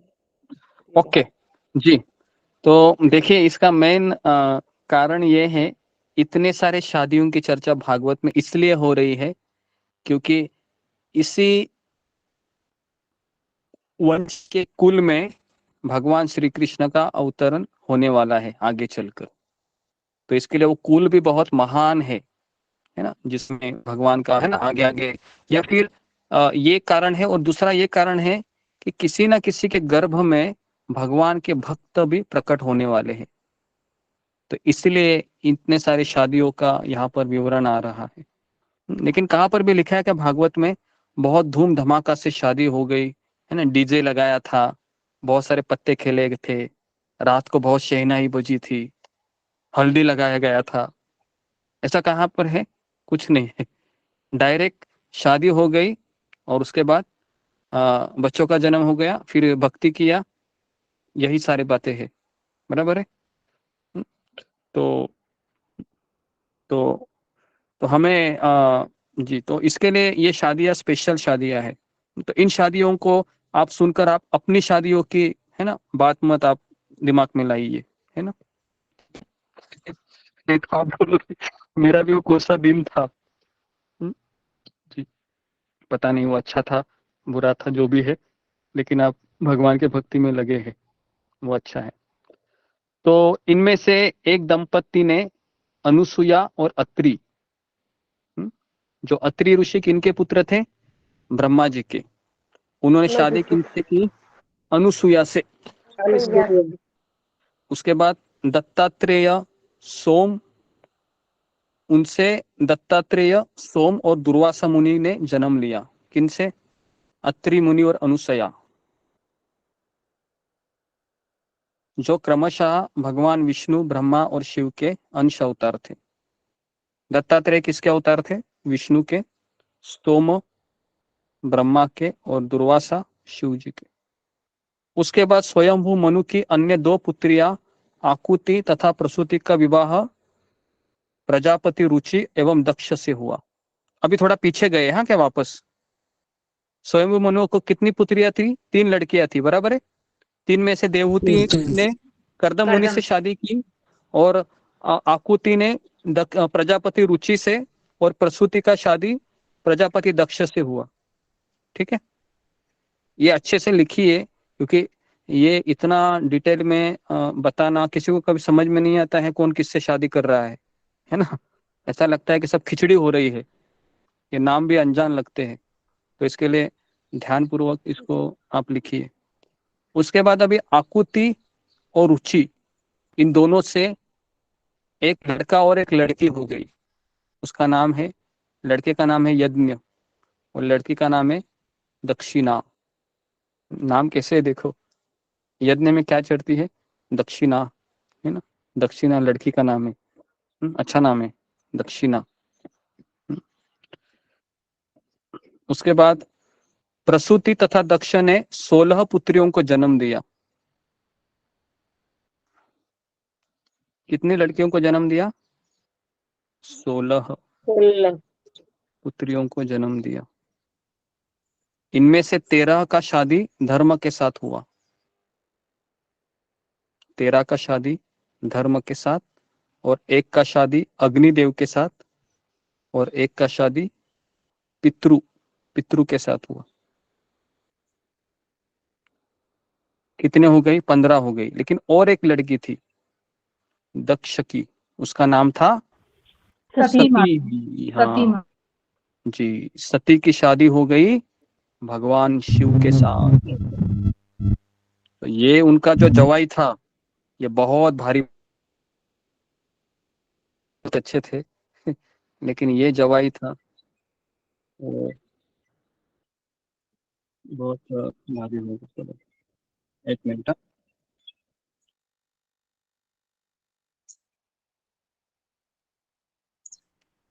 पंद्रहवा जो लड़की थी उसको किससे दिए, बता सकते? पितृ। मुझे भी यही पूछना है।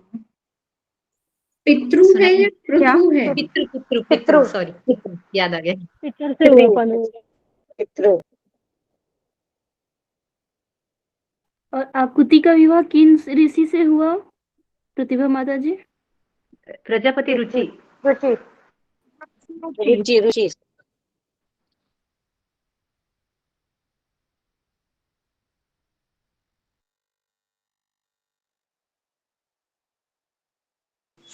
हरे कृष्ण माता जी, रुचि भी पढ़ना पड़ेगा। जी माता जी। ओके, हरे कृष्ण। तो जी, तो मैं कहाँ पर था? आपको दक्ष प्रजापति को पास थे, बराबर है जी। तो कितनी सती हाँ जी, हाँ, सती का शादी हो गया शिव जी के साथ, और फिर अपने पति शिव जी तथा पिता दक्ष के बीच तनाव के कारण उनकी असामयिक मृत्यु हो गई सती की। फलस्वरूप सती को कोई संतान नहीं हो सकी, और सती की अकाल मृत्यु की बात सुनकर विदुर के मन में शिवजी तथा दक्ष के बीच तनाव का कारण जानने की जिज्ञासा उठ खड़ी हो गई, है ना। कभी कभी हमारा भी ऐसे होता है ना, किसी की बात सुनते हुए अचानक झगड़ा होता है तो हम पूछते हैं कि नहीं, ये झगड़ा क्यों हो गया, जरा बताओ ना। पूछते हैं कि नहीं? पूछते हैं ना, झगड़ा क्यों हो गया? क्योंकि झगड़े में बहुत इंटरेस्ट रहता है। क्यों हो गया भाई, क्या हो गया? क्योंकि दक्ष प्रजापति है और शिवजी भी, कुछ तो हुआ होगा ना, बताओ बताओ बताओ। तो इस तरीके से विदुर के मन में भी ये जिज्ञासा हो गई कि झगड़े का कारण जानने की। तो यहाँ से फिर शुरू होता है दक्ष प्रजापति की कथा। तो आप में से कितने लोग सुनना पसंद करेंगे? 15 मिनट है अभी भी, बताओ आपको। हाँ जी प्रभु जी, कहिए ना, अधूरा मत छोड़िए प्रभु जी। गुरु जी बोलिए। ठीक है, कहते हैं ओके, तो अभी हम दक्ष प्रजापति की कथा में प्रवेश कर रहे हैं। तो एक समय सारे ऋषि, देवता, अग्निदेव तथा ब्रह्मांड के अनेक प्रमुख व्यक्ति एक चलने वाले यज्ञ में सम्मिलित हुए। वहां पर उसी समय प्रजापति दक्ष ने सभा में प्रवेश किया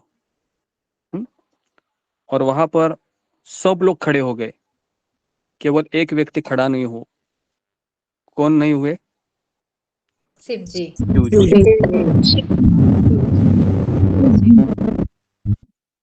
और एक व्यक्ति खड़े नहीं हुए शिव जी के अलावा। वो कौन है? ब्रह्मा जी। हाँ, ब्रह्मा जी। ब्रह्मा जी। जी, तो पिताजी खड़े होंगे, लड़का आया है तो पिताजी की जरूरत नहीं है ना। और शिवजी, अभी शिवजी का उनका ऐसा था कि शिवजी खड़ा होना चाहिए था, क्योंकि शिवजी कौन था? उनका दामाद। जी, हालांकि ऐसा देखा गया है कि दामाद को ज्यादा रिस्पेक्ट मिलना चाहिए, क्योंकि उसकी लड़की का वो पति होता है। लेकिन यहाँ पर थोड़ा उल्टा दिखाई दे रहा है कि शिवजी बिल्कुल खड़े नहीं हुए। तो दक्ष ने देखा कि कौन खड़ा हो रहा है, कौन नहीं हो रहा है। जिसको रोज प्रणाम मिलता है तो वो देखते हैं, है ना, ये किसने प्रणाम प्रणाम नहीं किया, इसने नहीं किया। तो इस तरीके से दक्ष ने अपने पिता ब्रह्मा को प्रणाम किया, किंतु शिवजी को बैठा देखकर उनका माथा घूम गया और क्रोध में उनको भड़क उठे वो। तो शिष्टाचार का वर्णन करने के बहाने वे शिवजी के प्रति अपना द्वेष बाहर निकालते हुए उनकी भत्सना करने लगे। क्या कहा उन्होंने? दक्ष प्रजापति ने भरी सभा में कहा, ये शिवजी अत्यंत निर्लज्ज और अभिमानी है। देखो देखो क्या बोला, देखो। तो अभी ये क्या हो रहा है? अभी वैष्णव अपराध हो रहा है। क्या हो रहा है? वैष्णव अपराध। जी, तो शिवजी ये एक वैष्णव है और इनका अपराध अभी ये कर रहे हैं कि मेरी लड़की से शादी करके इसने मुझसे निम्न स्थिति स्वीकार की है, फिर भी यह मेरा आदर नहीं करता। यह शिवजी अपवित्र है, अस्वच्छ है, अज्ञानी भूतों का स्वामी है। तो गहरे जमे द्वेष के कारण दक्ष ने शिवजी को शाप दिया। क्या शाप दिया वहां पर? कि आज से इसे यज्ञ में आहुति नहीं दी जाएगी। और इस तरीके से दक्ष और अन्य वरिष्ठ लोगों द्वारा समझाने जाने पर भी क्रोधवश सभा छोड़कर चले गए दक्ष। तो प्रभुपाद यहाँ पर शिक्षा देते हैं, क्रोध व्यक्ति को भ्रमित कर देता है, इससे व्यक्ति की बुद्धि भ्रष्ट हो जाती है और औरों का अनादर करता है। क्रोध पर नियंत्रण लाने वाला व्यक्ति अनावश्यक चिंताओं से बच जाता है। कितने लोगों का ये अनुभव रहा है कि आप क्रोध से 2 शब्द ज्यादा बोल देते हैं और उसके बाद आप जिंदगी भर नहीं, लेकिन 2 महीना, 4 महीना, 2 साल, 4 साल या कभी कभी जिंदगी भर भी पछताना पड़ता है। ऐसा कितने लोगों के साथ हुआ है रिश्तेदारी में? हाँ, होगा। जी जी, तो ओके 42 ज्यादा ही है मतलब, क्योंकि हम सबको क्रोध आता है ना, बराबर है। क्रोध आता है तो फिर समझ में आता है क्या कौन सामने है हाँ, समझ में आता है कौन सामने है? नहीं, पूरा हम, है ना, सारा हम जितना भी गुस्सा है उतार देते हैं। इसके लिए कई बार ऐसा देखा गया है कि पति जब ऑफिस से घर आता है तो वो बहुत गुस्से में है, तो अक्सर ऐसा देखा जाता है कि वो सारा गुस्सा किसके ऊपर उतार देता है? फिर पत्नी के ऊपर उतार देता है।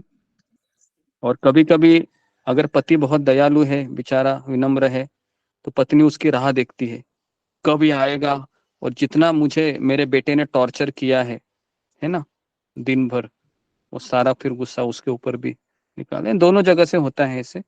इसके लिए मैं एक व्यक्ति का ही गुणगान नहीं कर रहा हूँ।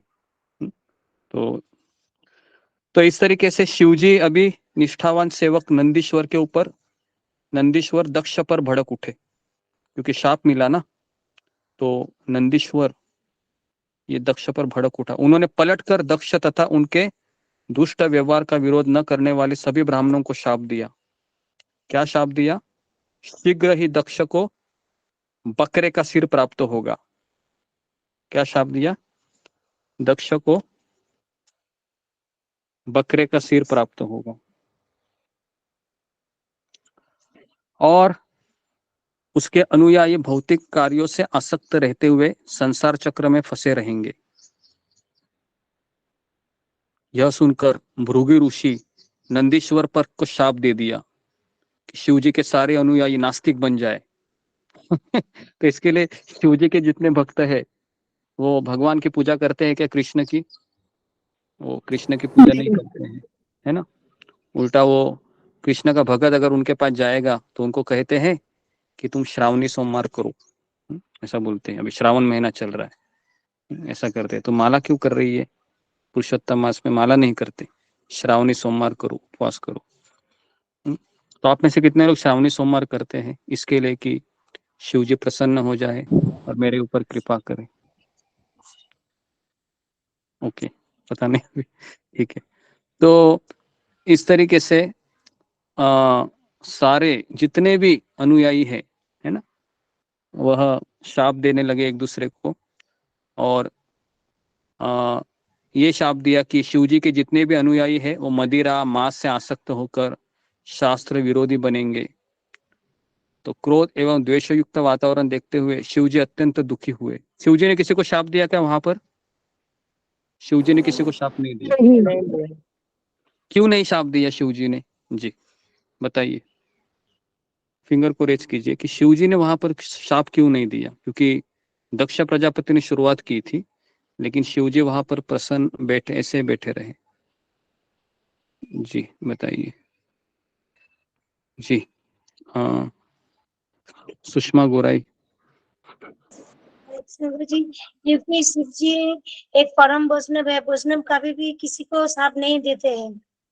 हाँ जी, तो सही उत्तर दिया है इन्होंने कि वैष्णव कभी किसी से गुस्सा नहीं करता है, क्योंकि उसको पता है ये शाप किससे आया है मुझे, ये शाप भगवान से ही आया भगवान से है ना।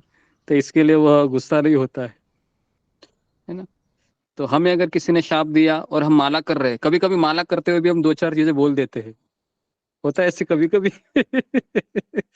माला कर रहे हैं और कोई बोल दिया, उस समय भी हम बोल देते हैं, ऐसा भी होता है कभी कभी।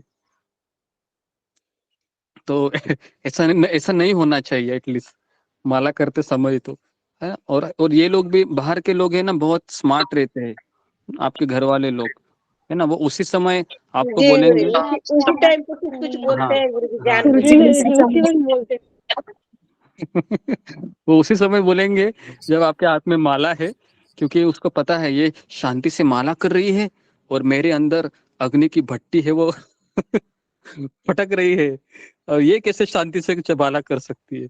तो उसके लिए फिर उसको भी वो बटन दबाता है, वो जोर से खड़ करके, और फिर वो माला करते करते भी दो चार बातें सुना देती है।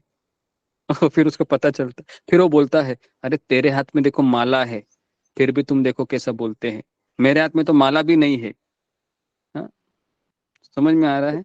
इमोशनल ब्लैकमेल करते हैं गुरु जी, इमोशनल ब्लैकमेल ऐसा। तो इसके लिए आप हमको सबको भान रखना चाहिए, है ना। उनको कहना चाहिए थोड़ा सा माला हो जाने दीजिए, फिर मैं आपसे बात करती हूँ। तो इस तरीके से जी, तो एक दूसरे को शाप प्रतिशाप देने लगे। दक्ष तथा शिवजी के बीच दीर्घकाल यह तनाव बना रहा।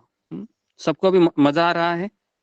मजा आ रहा होगा ना इस कथा में, क्योंकि झगड़ा चल रहा है। गुरुजी, झगड़े में ये मजा आता है। दक्ष को बकरे के सिर प्राप्त होगा, ये आपने बताया। हाँ, ये श्राप किसने दिया? ये शाप इन्होंने दिया ना, नंदेश्वर ने शाप दिया, जो शिव जी का अनुयायी था, है ना। नंदेश्वर जो शिव जी का अनुयायी था उसने शाप दिया, है ना। तो इसलिए उसके बाद शाप किसने दिया? उसके बाद शाप भृगु ऋषि ने दे दिया, कि भृगु मुनि ने दिया कि शिव जी के सारे अनुयायी नास्तिक हो जाए, मदिरा, उसके बाद अधार्मिक विषयों का आश्रय लेंगे, है ना। तो इस तरह से एक दूसरे को शाप देने लगे, है ना। तो अच्छा हो गया कि कलयुग में अगर मान लो कि मंत्री लोग बैठे हैं, है ना, एक पक्ष में कांग्रेस के लोग बैठे हैं, एक में बीजेपी के लोग बैठे हैं, और एक भी चीज समझ में नहीं आया। आप सोचो, एक दूसरे को शाप देने में लगे हैं, वो वहां पर इसको शाप दे रहा है, कैसा हल्ला होगा, है ना, पूरी सभा में। तो इसी तरीके से, लेकिन अच्छा हो गया कि उधर मंत्रियों में सब शाप वगैरह नहीं हो रहा है ना। तो यहाँ पर लेकिन वो शाप का असर हो रहा था, क्योंकि उसके बाद दक्ष को किसका सिर मिलने वाला था? दक्ष को बकरे का बकरे का, बकरे का। है ना, बकरे का सिर मिलने वाला था। आप सोचिए कि बहुत ये दक्ष तथा शिवजी के बीच दीर्घ काल तक यह तनाव बना रहा, और कुछ समय के बाद दक्ष एक विशाल यज्ञ करने लगे, और उसमें उन्होंने बीती बातों को भूलने के लिए अनिच्छुक था दक्ष, तो उन्होंने शिवजी को आमंत्रित नहीं किया। तो थोड़ा सा कथा आज लेट चलेगा, थोड़ा सा 10 मिनट और तो चलेगा आपको, क्योंकि मुझे नहीं लगता चलेगा। तो इस तरीके से दक्ष तथा अभी दक्ष ने सोचा कि मैं अभी एक यज्ञ को अभी मैं करने जा रहा हूँ, लेकिन मैं शिवजी को आमंत्रित नहीं करूंगा। तो जब सती ने सैकड़ों स्वर्गवासियों को सज धज कर जाते हुए देखा, है ना, क्योंकि एक लेडीज रहती है ना, आपको पता है लेडीज का गुण क्या होता है? सबसे बड़ा दुर्गुण ये हो सकता है कि अगर मान लो किसी के मोहल्ले में शादी है, मान लो,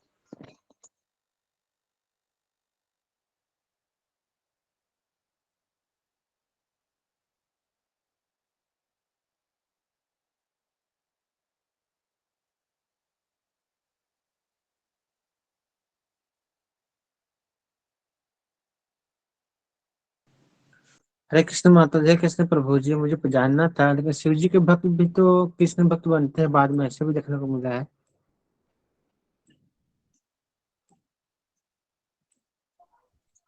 हरे कृष्णा गुरुजी, लेफ्ट हो गए।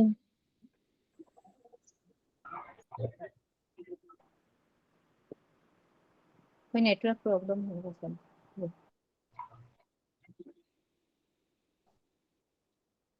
जी माता जी, नेटवर्क का ही प्रॉब्लम है, मेरा भी वही हो रहा, मैं बार बार लेफ्ट हो जा रही हूँ माता जी।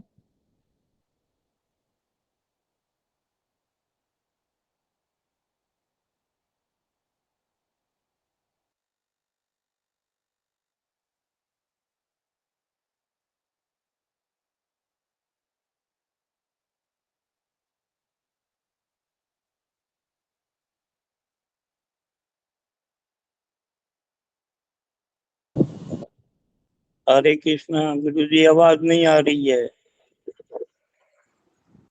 गुरु जी का शायद फोन आया है,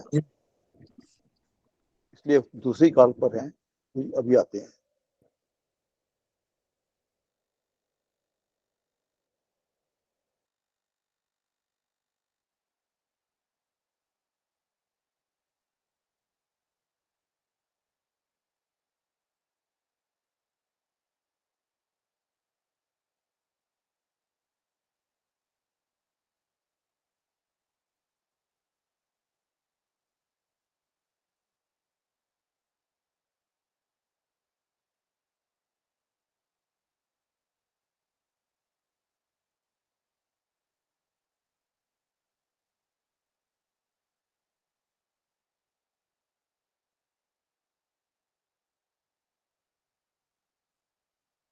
ओके, हरे कृष्णा हरे कृष्णा जी।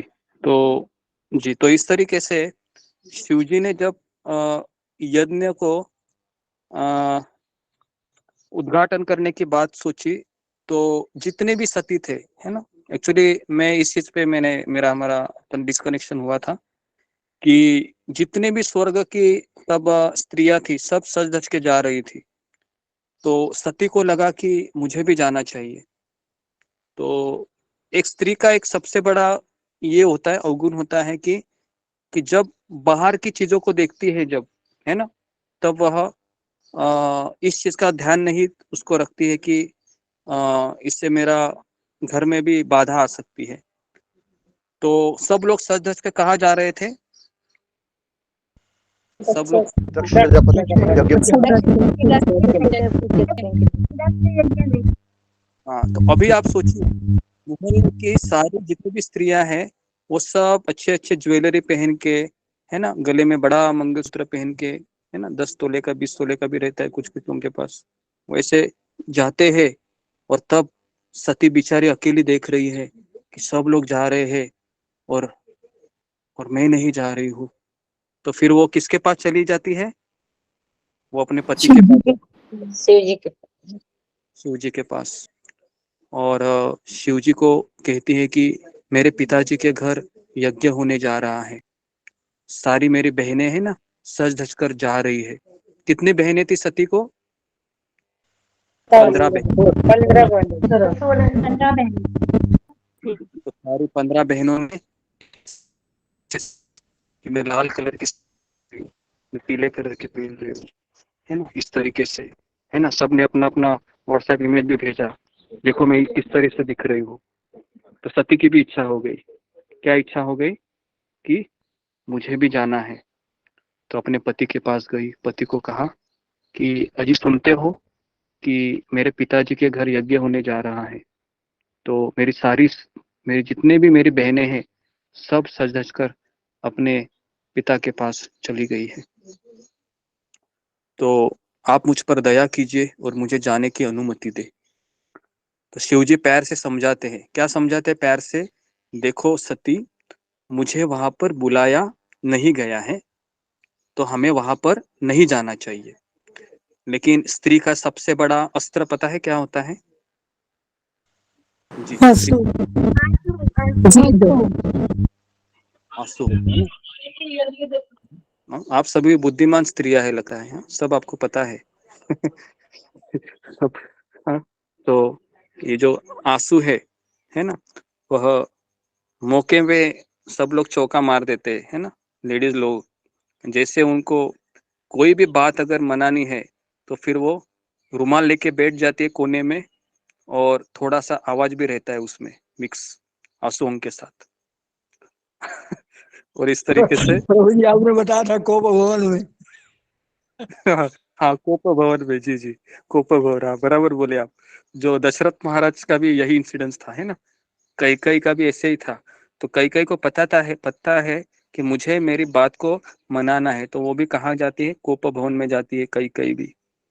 और फिर है ना, फिर वो, है ना, अलग अलग पूरा अपना श्रृंगार खराब कर देती है ना, बाल ऐसे खुले कर देती है, बिंदिया का कुछ लेना देना पता नहीं कहाँ है, उत्तर दिशा पूरब दिशा सब जगह पर उसके बाल फैल जाते हैं, और आंखों से गंगा यमुना बहती रहती है। और ऐसी अवस्था में जब देखता है पति, बाप रे कुछ तो होने वाला है अभी, है ना, उसको इंडिकेशन मिल जाता है। तो जैसे दशरथ महाराज को भी इंडिकेशन मिला था, कोप भवन में गई है मतलब कुछ तो होने वाला है। तो जी, तो इस तरीके से अभी जब शिवजी ने देखा कि सती को इतना समझाने के बाद भी समझ नहीं रही है, तो फिर ठीक है कहा कि तुम रो मत, तुम चली जाओ अभी। तो फिर कहा कि आप नहीं आओगे स्वामी? शिवजी कहते हैं मैं नहीं आऊंगा, तुम्हारे साथ ये जो नंदी है ना, वो तुम्हारे साथ जाएगा। तो संबंधी के घर बिन बुलाए भी जा सकते हैं, सती समझाती है ना, किंतु केवल तभी जब वह दोषदर्शी न हो। शिवजी समझाते हैं जो अभिमानी व्यक्ति अन्यों से अच्छाई नहीं देख पाता, उसमें पाए जाने वाले 6 गुण जैसे ज्ञान, तपस्या, धन, सौंदर्य, ये दोष बन जाते हैं। फिर मानता हूं तुम दक्ष की पुत्री हो, किंतु मेरे साथ संबंध होने के कारण वे तुम्हारा भी सम्मान नहीं करेंगे। यदि तुम मेरे वचनों का निरादर करके वहां जाओगी तो यह तुम्हारे लिए हितकारी नहीं रहेगा। अभी सती डर गई, है ना, लेकिन सती को तो जाना था क्योंकि उसने अपनी सारी बहनों को देखा था, है ना। तो उसने कहा कि ठीक है, मुझे तो जाना ही है ना। तो स्त्री है, समझने के बाद भी समझती नहीं है। इसका और एक उल्लेख कहाँ पर है रामायण में? जब लक्ष्मण जी सीता मैया को समझाते हैं कि नहीं, मारीच इंसिडेंस सबको या भूल गए? नहीं जी,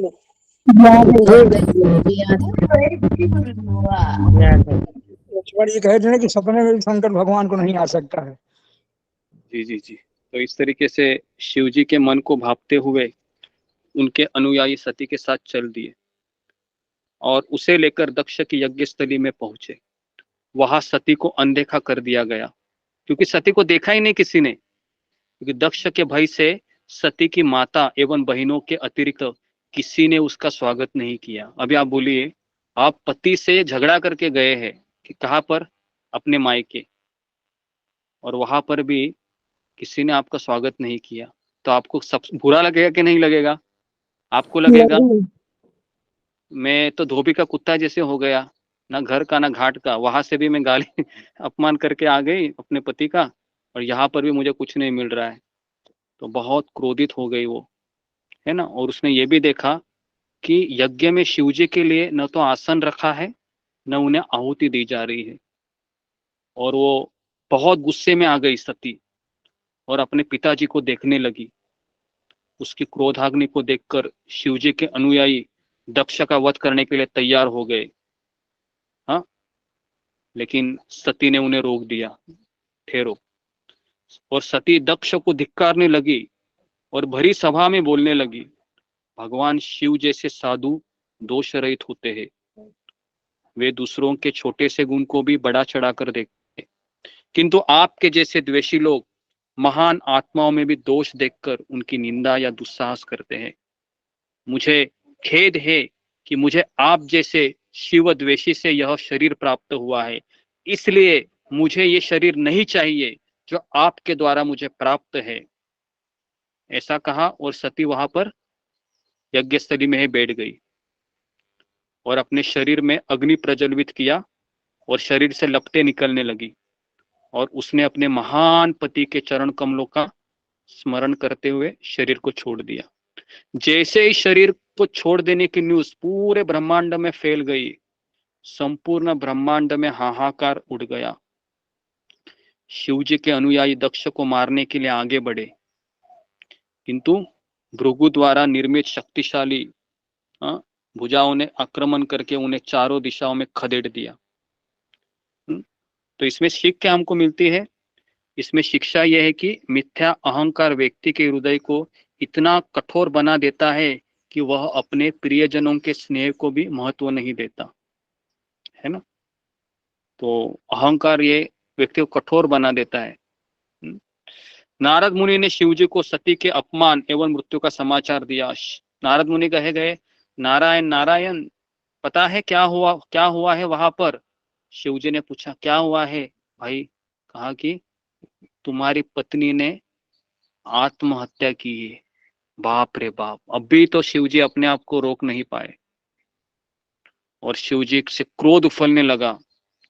उन्होंने अपना सिर का एक बाल तोड़ा, धरती पर पटक दिया और वहां से एक राक्षस उत्पन्न हुआ। उसका नाम था वीरभद्र। और उसने कहा, बताइए स्वामी, क्या मुझे आज्ञा है? शिवजी ने कहा, उस दक्ष तथा उसके सैनिकों का वध करने का आदेश मैं तुमको दे रहा हूं। वीरभद्र तुरंत दक्ष की यज्ञस्थली में के लिए निकल पड़ा और वहां पर सबसे पहले उसने क्या किया? भृगु मुनि की मूछें निकाल दी हाथों से, वस्त्रा से नहीं, हाथों से। ये सोचो कैसा दिख रहा होगा, है ना, भृगु मुनि मूछें निकालने के बाद। और उसके बाद एक ऋषि की आंखें निकाल दी और एक ऋषि के दांत तोड़ दिए। ये सभी शिवजी के अपमान में भागीदार थे। तब उसने अभी दक्ष को देखा। दक्ष वहां पर खड़ा था। दक्ष को पकड़ लिया और दक्ष का सिर काटा और यज्ञ अग्नि में उसकी आहुति चढ़ा दी। पूरी सभा को जलाकर वह कैलाश पर्वत पर लौट आया, है ना। तो इसके लिए यहाँ पर हमको क्या सीख मिलती है? एक महान भक्त प्रेम तथा आदर के योग्य है, उनके प्रति अपराध के अनेक भीषण परिणाम होते हैं। तो इसलिए वैष्णव अपराध महाभयंकर है, खास करके शिवजी जैसे शुद्ध भक्त का। तो इस तरीके से ब्रह्मा जी बहुत भयभीत हो गए, है ना। सॉरी ब्रह्मा जी के पास आ गए सारे देवी देवता भयभीत होकर और कहा कि आप ही हमें बचा लीजिए। तो ब्रह्मा जी ने कहा कि आपने शिव जी के साथ उनका व्यवहार अनुचित तरीके से किया, तो अभी आप शिव जी से को शांत करने के लिए चले जाइए कैलाश पे। तो सारे लोग कैलाश पे चले गए। शांत शिव जी एक वटवृक्ष के नीचे बैठे थे और वहां पर वो भागवत की कथा कर रहे थे, जैसे अभी हम और आप कर रहे हैं, है ना। उनको कुछ फर्क पड़ा कि शिव जी को शिव जी ने कुछ वहां पर गए क्या?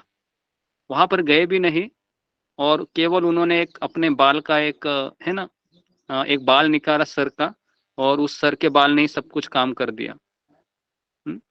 तो अभी ब्रह्मा जी तो इस तरीके से वो प्रार्थना करने लगे कि हे भगवान, कृपया पापी दक्ष को क्षमा करे, तो इस तरीके से आप उसको जीवन दान दे। तो शिव जी ने मुस्कुराते हुए बोले, मैंने उनके अपराधों को गंभीरता से लिया है और केवल उनके सुधार के लिए उन्हें दंड दिया है। शिव जी ने दक्ष के धड़ पर बकरे का सिर लगाकर उन्हें पुनः जीवित कर दिया। कैसा दिख रहा होगा अभी दक्ष प्रजापति? आप इमेजिन कीजिए, थोड़ी देर के लिए आंखें बंद कीजिए ऐसे, और आपको दिखेगा दक्ष प्रजापति, है ना, बकरे के सिर वाला ऐसे घूमता हुआ दिखाई दे रहा होगा। लेकिन उसके नीचे सुटबुट नहीं रहेंगे, देवी देवता वाला उनका शरीर रहेगा, क्योंकि आपने इंटरनेट पे ऐसा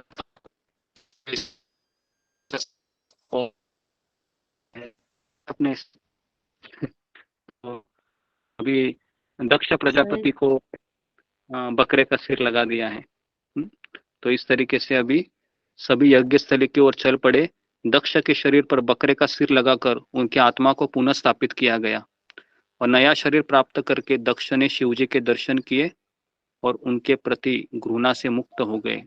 अपनी पुत्री की अकाल मृत्यु का विचार करके दक्ष का हृदय खेद से भर उठा और स्वयं को संभालते हुए उन्होंने सच्चे मन से शिव जी से प्रार्थना की और अपना अपराध स्वीकार किया। वे समझ गए कि दंड जी ने नरकगामी होने से बचाया है, तो इस तरीके से पुनः यत्न आरंभ किया और शीघ्र ही भगवान विष्णु वहां पर प्रकट हुए अष्टभुजा रूप में। और विष्णु ने दक्ष को उपदेश देते हुए कहा कि मैं भगवान हूँ, है ना। व्यक्ति को चाहिए कि वह सृष्टि में मुझसे भिन्न कुछ भी ना देखे। तो इस तरीके से दक्ष ने विष्णु, ब्रह्मा और शिव जी की पूजा की और इस प्रकार यह यज्ञ संपन्न हुआ। कुछ समय के पश्चात सती ने मेनका और हिमालय की पुत्री पार्वती के रूप में जन्म लिया और उन्होंने फिर पुनः अपना भगवान शिव से शादी की। इस तरीके से विदुर ने मैत्रेय मुनि से इस कथा को भक्ति पूर्वक सुना और यहाँ पर मैत्रेय मुनि आशीर्वाद देते हैं कि जो इस कथा को भक्ति पूर्वक सुनता है वह समस्त पापों से मुक्त हो जाता है। तो आप सभी लोग पापों से मुक्त हो गए। आपका बहुत बहुत अभिनंदन। हरि बोल प्रभु जी, हरि बोल, बहुत बहुत धन्यवाद। हरि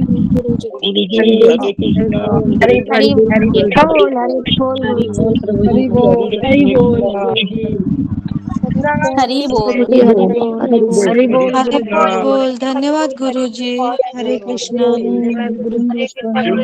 हरे कृष्ण गुरुजी, सभी हरे कृष्णा। दंडवत प्रणाम। सभी भक्त को दंडवत प्रणाम। हरे कृष्ण दंडवत प्रणाम। हरे कृष्णा। सभी भक्तों को दंडवत प्रणाम। हरे भक्तों को दंडवत प्रणाम।